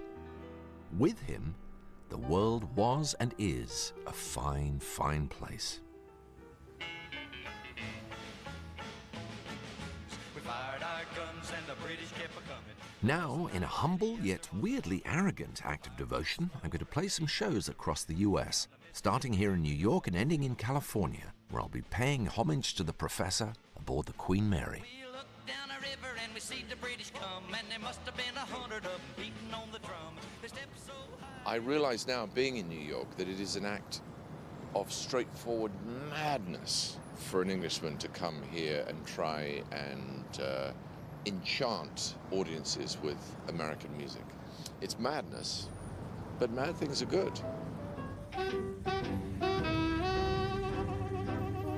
New York has always loved the blues. At the start of the 20th century, with so many people crammed on top of each other, dance halls and jazz clubs broke the taboos of the day, allowing black and white audiences to mix for the first time. And those audiences couldn't get enough. These days, they'll even allow Englishmen back in, but only if accompanied by musical adults. In my case, it's the Copper Bottom Band, a gleaming, popping, burbling V8 of an outfit. All they need is a hat. Jay Bellerose on drums has played with everyone from B.B. King and Bob Dylan to Elton John. I have him down for Hamburg. If anyone's going to pull it off, it's you. Jay doesn't just play rhythms, he plays skins, hides, woods, living matter. He forces you to hear the texture and pulse of things. He is the heart. David Pilch is blood, type A.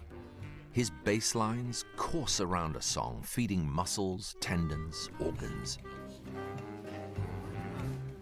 Patrick Warren plays organs, which is confusing.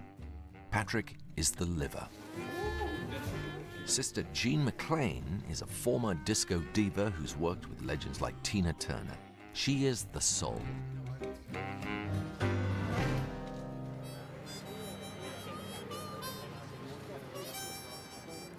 Kevin Bright plays guitars, banjos, mandolins, ukuleles, anything with strings attached. Probably puppets and hire purchase agreements too. Vincent Henry plays anything you can blow into. At least, that's what he shows us. My suspicion is that he can play all the instruments in the band better than any of us. He's just too polite to do it when we're there. Me? I am the digestive tract of the band. Well, I've got a song, ain't got no melody. How am I gonna sing it to my friends? We go round in circles. When it fly high like a bird up in the sky. When it go round in circles. When it fly high like a bird up in the sky. My passion is music, always has been. Acting is a thing that I find it pretty difficult. I actually find it very difficult. Not to say I don't find music difficult. I sweat and curse over music too, but it is a much freer and more passionate experience.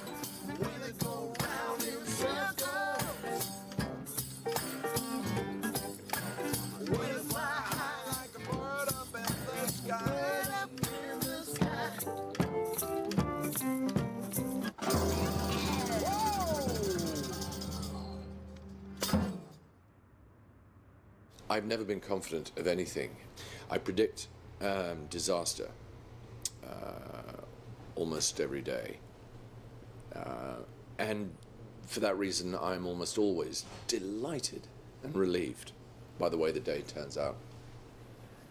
Ha! Watch your head. It's almost like a sign.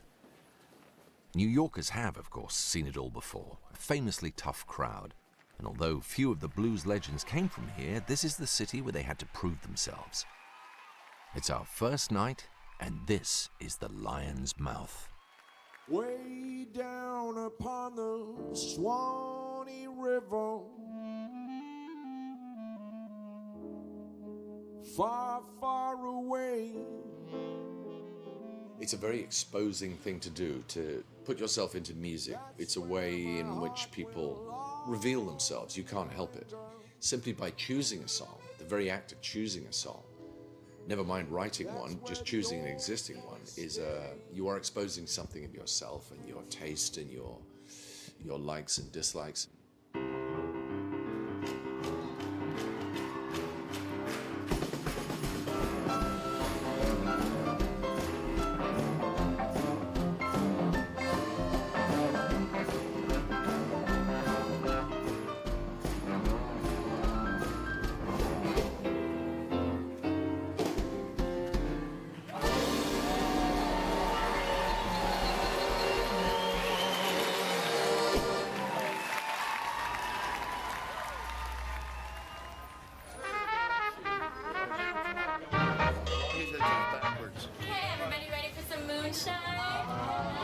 Before we say farewell to the Big Apple, Band and I visit an old-fashioned speakeasy. This stuff is rough. Well, speaking as a professional tea drinker. At the height of Prohibition in the 1920s, the biggest popular singers in America were women, and none was bigger than Bessie Smith. Sister Jean takes the torch and runs with it. Judge, please, Mr. Judge, send me to the lake.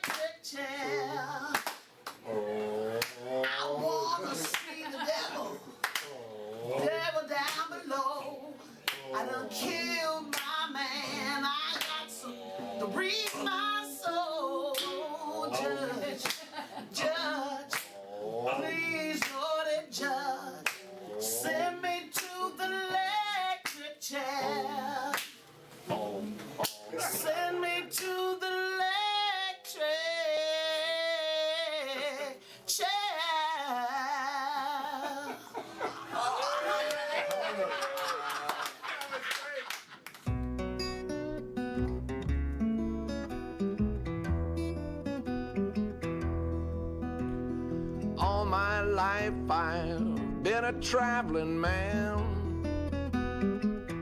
Until a couple of years ago, playing music was my own private escape. But now it's given me the chance to see America in a way I never have before, to visit some of the places that inspired this wonderful music. To be perfectly honest, this whole experience has been for me a little bit like shoplifting. Not that I'm experienced, you understand. But from the moment that I first embarked upon this musical journey, set out with a band, made a record, started going on tour, I kept expecting somebody to shout, "Stop that man." For whatever reason, mysteriously, it hasn't happened yet, and I've taken whatever it is that I've stolen from the shop, and I've put them down the front of my trousers, and I've made for the exit, and I seem to know I've got into the car park, and I'm still going. I feel like they're going to set the dogs on me at any moment. But it hasn't happened yet, and it's an absolutely amazing experience.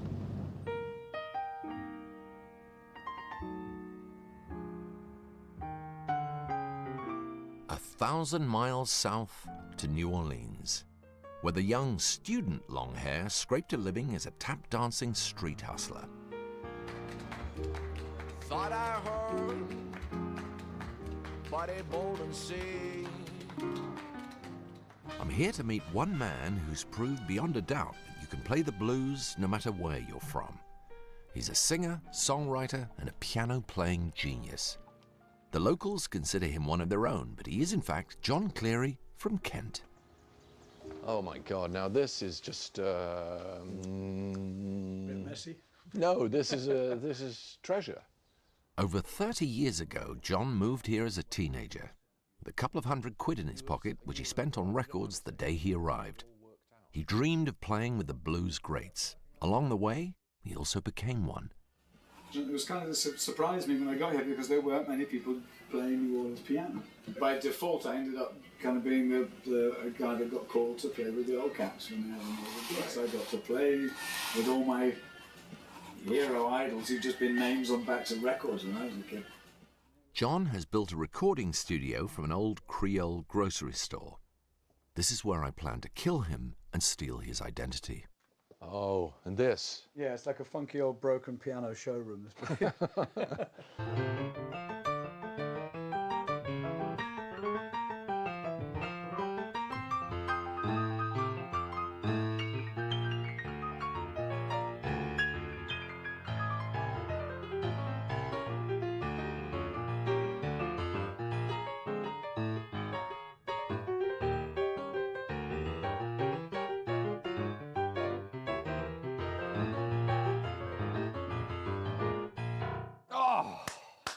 Oh my word. So that's kind of what New Orleans music It's is. so attention, isn't it? It's so gorgeous, that.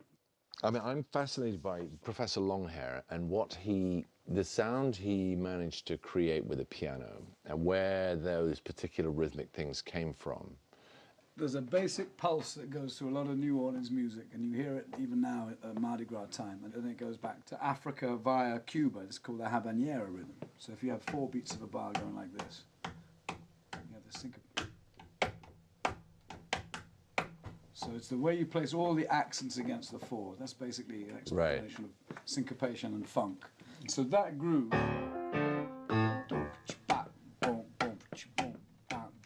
you also hear it in rumba, what we call rumba. Anyway, Right. It's not Spanish rumba, it's a different thing. And then you hear it in, you know.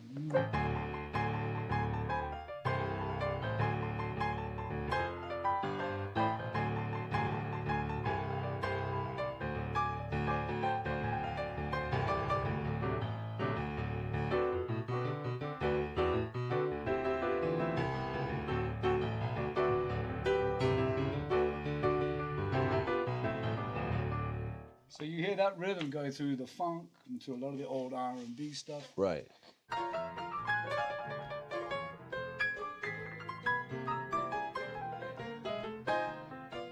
John's first gig was filling in for James Booker when the genius failed to show. He also plays with Dr. John, B.B. King, and now You can tell how excited he is. He gets to play with me.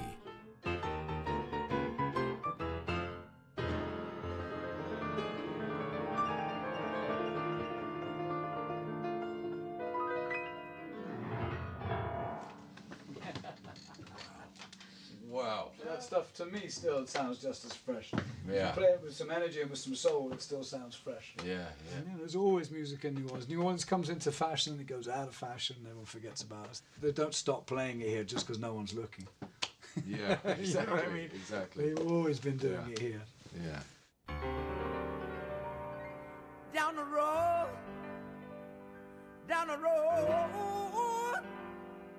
whoa, come on, Junko, partner, right now. So the Queen Mary is getting closer. Well, actually, the Queen Mary is staying where she is, moored in Long Beach.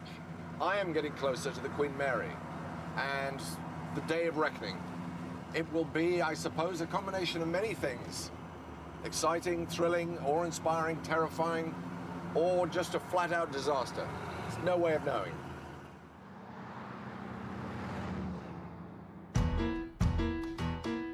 While the South may be the birthplace of the blues, Chicago is where it came when it left home and got its first job. 100 years ago, when black Americans moved north in large numbers, the railway line ended here. Chicago's most famous southern migrant was McKinley Morganfield, also known as Muddy Waters, the father of Chicago blues. He was also the father of Mud Morganfield, an internationally celebrated musician in his own right. You're not going to get dressed fancier than that, are you? Because you're going to show us This is traditional Chicago blues thing. You're going to show us. He's agreed to play with me while I'm in town. For the life of me, I don't know why. Just talk us through it. Yeah.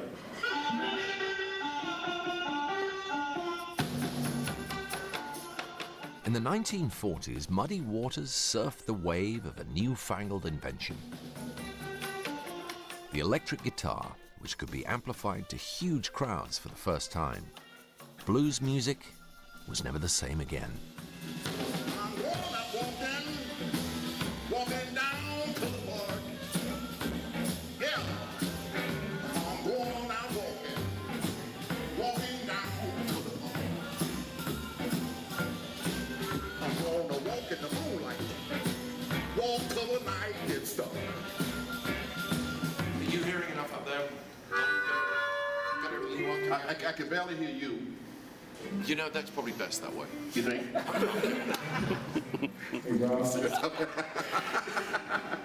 This is what they will ask for. Can you take the piano out of it?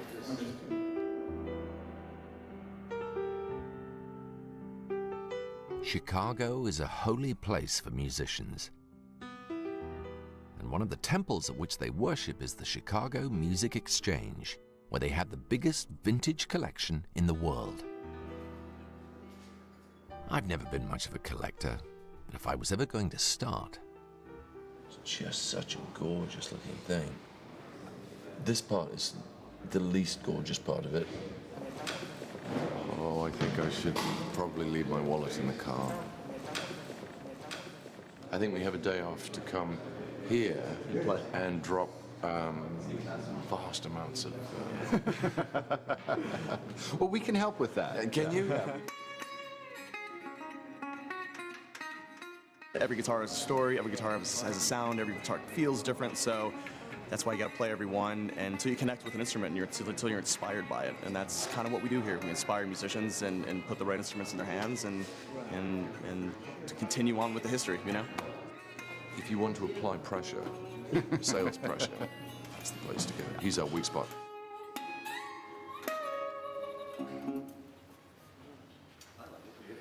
To be in America is fantastic. To be playing to an audience back where all these songs came from. Yeah, especially in Chicago, people will appreciate it. Yeah, People know it. Yeah. Which is great. There are guitars here that sell for hundreds of thousands of dollars. Luckily, they do have a budget option. You've got a professional opinion on this.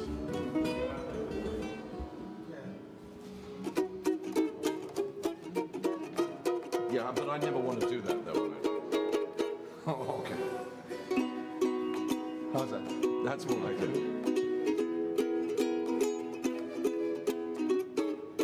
See, kids, what's possible if you really apply yourself?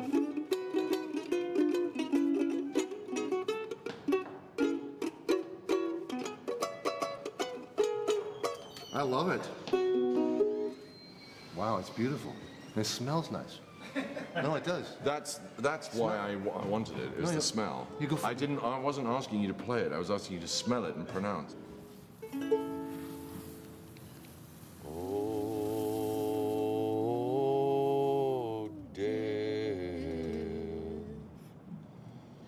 Oh, death. Won't you spare me over till another year? What is this? There's an idea people have that blues music is a very sort of male form. It's a man and a guitar telling hard luck stories, and there's an element of that. But to my mind, the blues really began with women. My own theory is that it really comes from lullabies.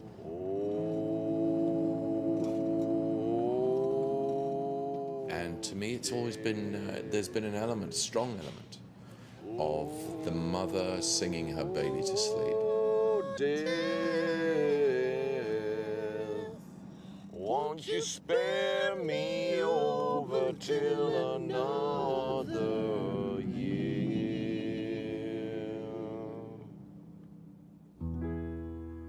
Love, oh love, oh careless love.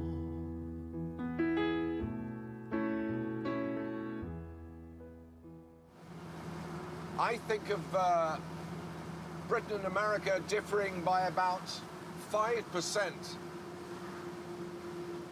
in most aspects of human behavior. They like their hair 5% neater than we do. They like 5% more melted cheese on their food. It's all about 5% until it comes to religion, and then it's 3,000%. They believe in angels. The majority of the country believes in angels. As you all know, in Britain, you've got to work quite hard to find somebody who believes in angels. Probably won't be anyone in your street. Here, you've got to look quite hard to find someone who doesn't believe in them. Yes, God is very busy in America, with offices everywhere. But if anything was going to make me believe in angels, it would be this gin mill turned blues bar in Milwaukee, 80 miles north of Chicago. Locals come from miles around to dance the polka and to hear music at least 5% better than anywhere else.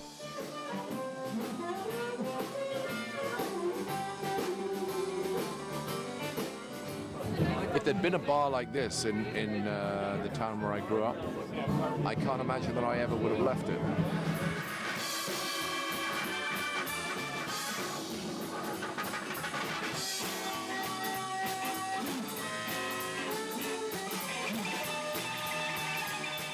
I was an underground worshipper.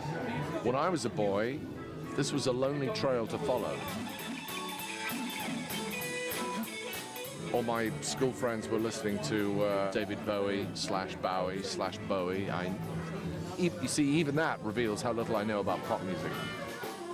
What I did know about was Sonny Boy Williamson and James Cotton and Little Walter.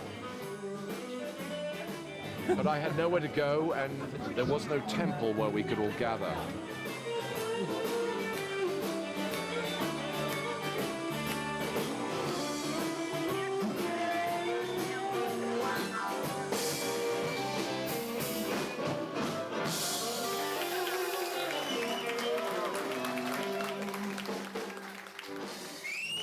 But the main thing is, it's still here.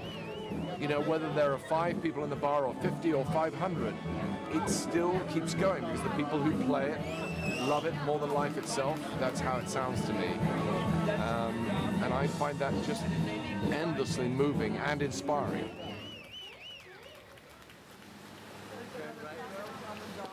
Well, now it's time to go to work. This queue isn't for us, by the way. There's actually a shoe sale on the corner. It has become our habit to drink a toast before we do a show. It's partly superstition, and it's partly thirst for alcohol, really. Alcoholics come up with similar sort of fictions about why they drink. We are no different. Bottoms up. Bottoms up. Bottoms up. Bottoms up. I get very nervous, so just a little shot of the good stuff helps. I know I will look back and say, what an amazing opportunity. Of course, when you're in the middle of an amazing opportunity, you don't really have the time to fully appreciate it. It's usually, I think, about 10 years later, you look back and go, wow, actually, that wasn't bad, that thing that I did. That really was lucky the way that turned out.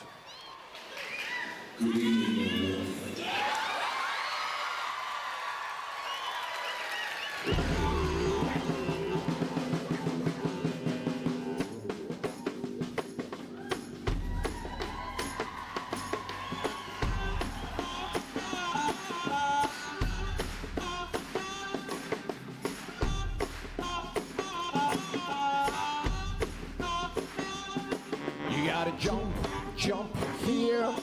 You gotta jump, jump there. You gotta jump, jump, jump everywhere. Mellow down easy. Mellow down easy. Mellow down easy if you really wanna blow your top. I do love music, I do love these songs, and I love the people I'm playing them with. It strikes me as completely communal. I feel if the band plays it right, we sing it right, and the audience responds right, then we're all in it together. The song is living amongst everybody in the room. It just so happens that we're in the brightly lit bit, playing it, and they're in the dark bit, listening to it. But nonetheless, we're all one group of people experiencing the life of a song. Come on, baby, let the good times roll.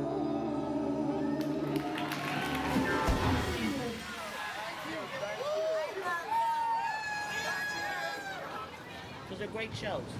And I see you dance That is now. just the best. You're dancing now. I don't You're know what having happened fun. tonight. I don't know what happened tonight. I went a bit. Yeah. You have fun. And that's what I'm I over there don't know. yelling. I think there was a little bit of amyl nitrate in the air or something, but I went a bit. I went a bit strange there.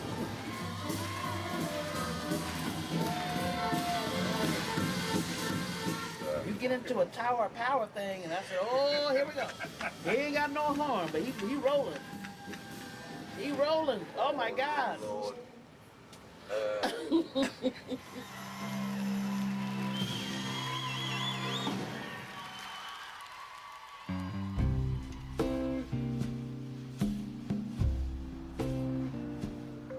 We could have used the traditional red line on a map to show our progress across the continent, but instead we used my beard.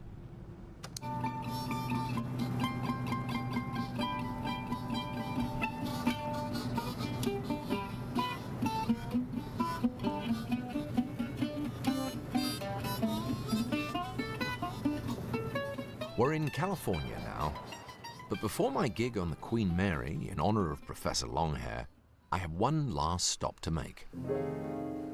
I know you told me such a long time ago. For a final burst of inspiration, I'm visiting the studio of one of the greatest musicians of all time, if not the greatest. This here is Mount Olympus, from where Ray Charles dispatched his musical thunderbolts across the world.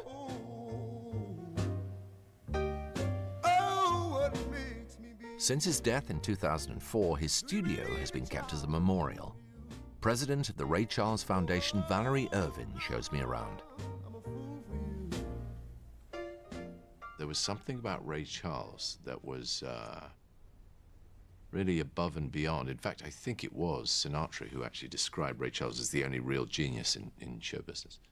And to come here, into the room that he actually designed, and sit at his piano and actually brush against the marks that his fingernails have left, because he played a lot of black keys, so he got right into the keyboard, and you can see his... It's slightly unnerving. I feel like I've sort of broken into a cathedral, and I'm somehow slightly desecrating it just by breathing the air.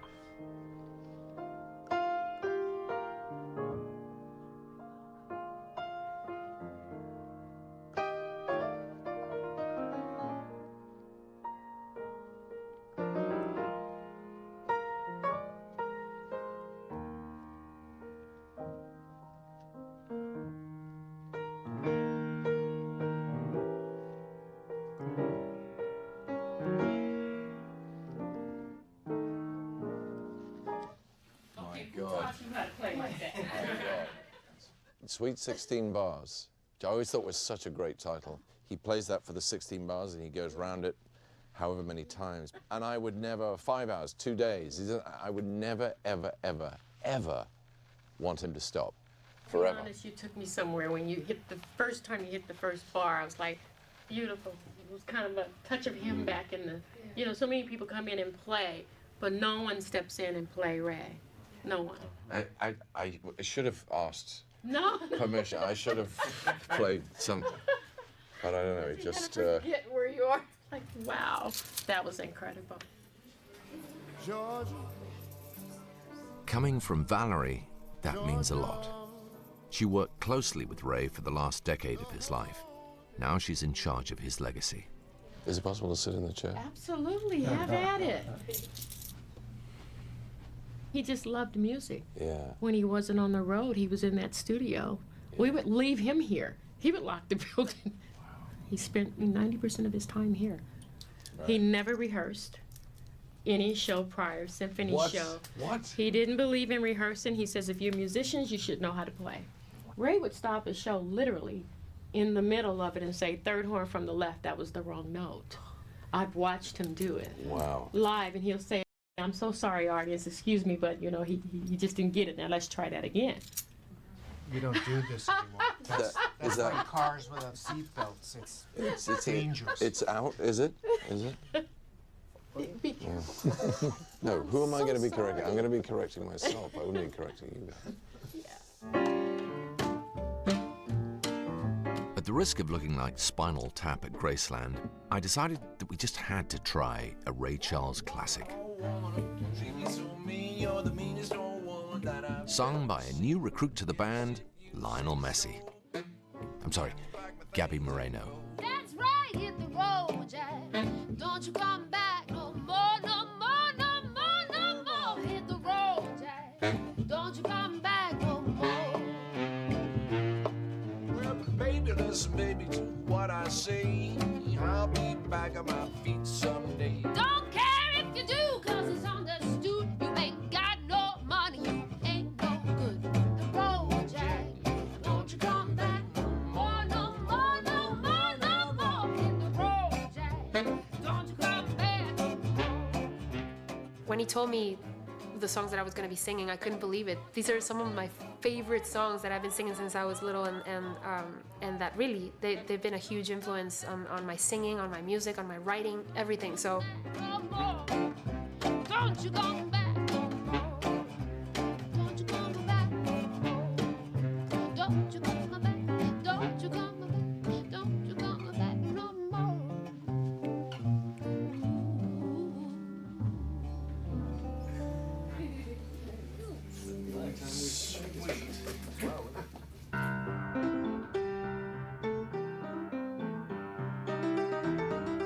The Queen Mary has been moored in Long Beach since her last transatlantic journey in the late 1960s.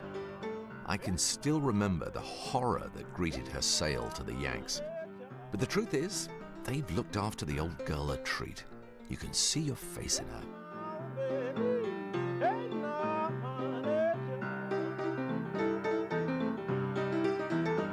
Professor Longhair's performance here in 1975 virtually defined his career, catapulting him once again into the limelight. And since I heard a recording of that gig, my life changed too. It's the first time I've ever been on this ship, and finally arriving here suddenly makes the whole endeavor become that much more real. This feels like a very holy place and a holy undertaking. And I'm crapping myself. And if things weren't bad enough, the poet, philanthropist, and ex-Millwall Central defender Stephen Fry has dropped in to watch us rehearse. Professor Shiny Scalp. I've only lately discovered that Professor Longhair wasn't the only professor. There were 4 professors. There was Professor Longhair, Professor Somehair, Professor Losing His Hair, and Professor Never Had Any Hair or something. BBC asked Hugh and me if we would do a TV series together. We called it A Bit of Fry and Laurie. And one of the things we puzzled over was the opening music. And Hugh said, "You know Professor Longhair?" And I thought, "Is that a cartoon character?" I said, "I've never heard of Professor Longhair." I said, "No, I don't know Professor Longhair." He said, "Oh, play this." He played this live on the Queen Mary. And it was this extraordinary, I think it's called Mardi Gras, something similar. It's obviously a very New Orleans kind of name, with a kind of whistle in it. It just was a perfect introduction to a comedy show.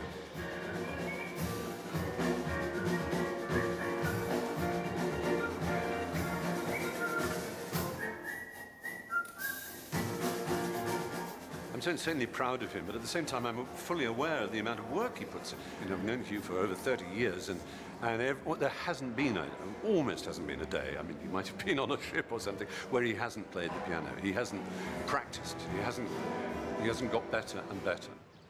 Well, there goes the carefree amateur facade.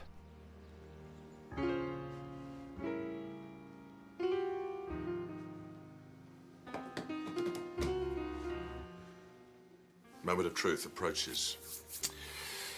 Tense times. Getting very, very close will be the pitter-patter of feet as the audience goes in. Whatever happens, good or bad, it's been quite an adventure.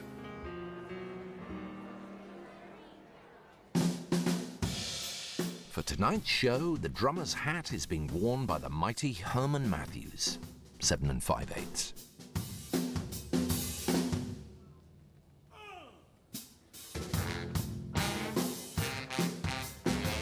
If you told me 40 years ago that one day I would be standing in the ballroom of the Queen Mary wearing a Richard Chamberlain shirt and paying my respects to Professor Longhair, well, I wouldn't have believed you then, and I'm not completely sure I believe it now.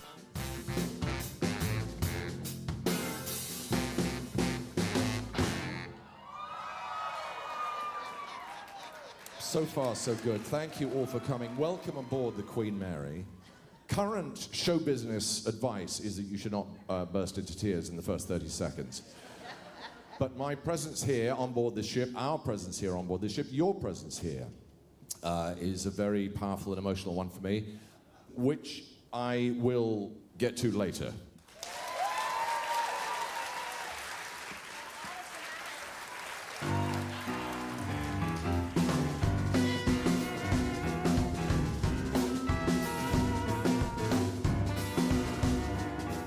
This is Junko Partner, a New Orleans staple. It's a happy song about heroin and hard time. Way down the road came a Junko partner. He was loaded as can be. Way was knocked out, knocked it and loaded. But he was singing this song to me. Well, he said 6 months, that ain't no sentence. He said 1 year, that ain't no time. I know boys in Angola are doing 1 year out of 99.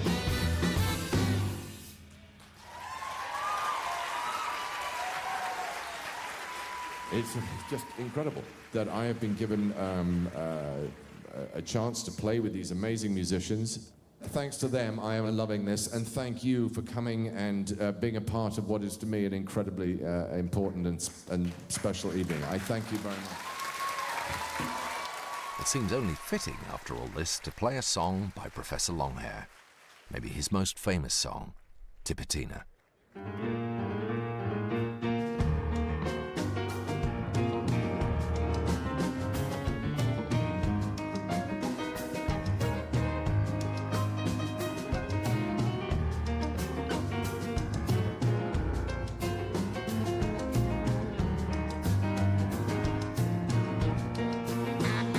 Why don't you hurry, little Roberta?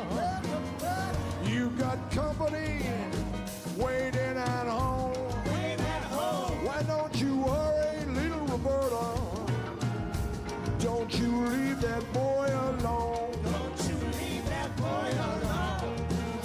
Yeah, Tipitina, Tina, mama, Tipitina, Tina, na,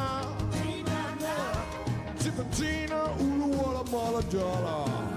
Tipitina, Tina, na, Tipitina, Tina, na, Tipitina, Tina, na.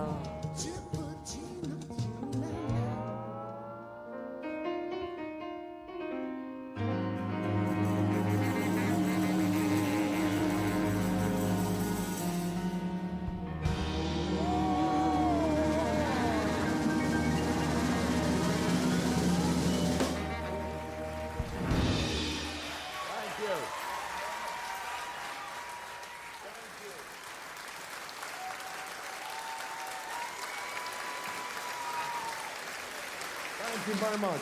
Thank you.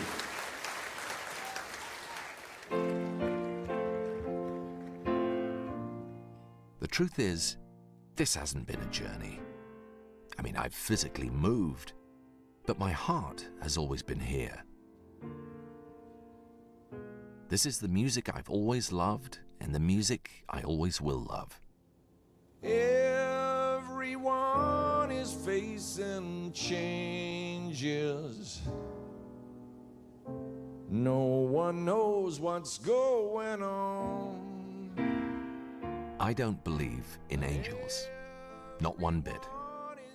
But I do believe in the power of this music to connect people to each other, to the world, to the heavens. This is my religion, and I hope to see you in church.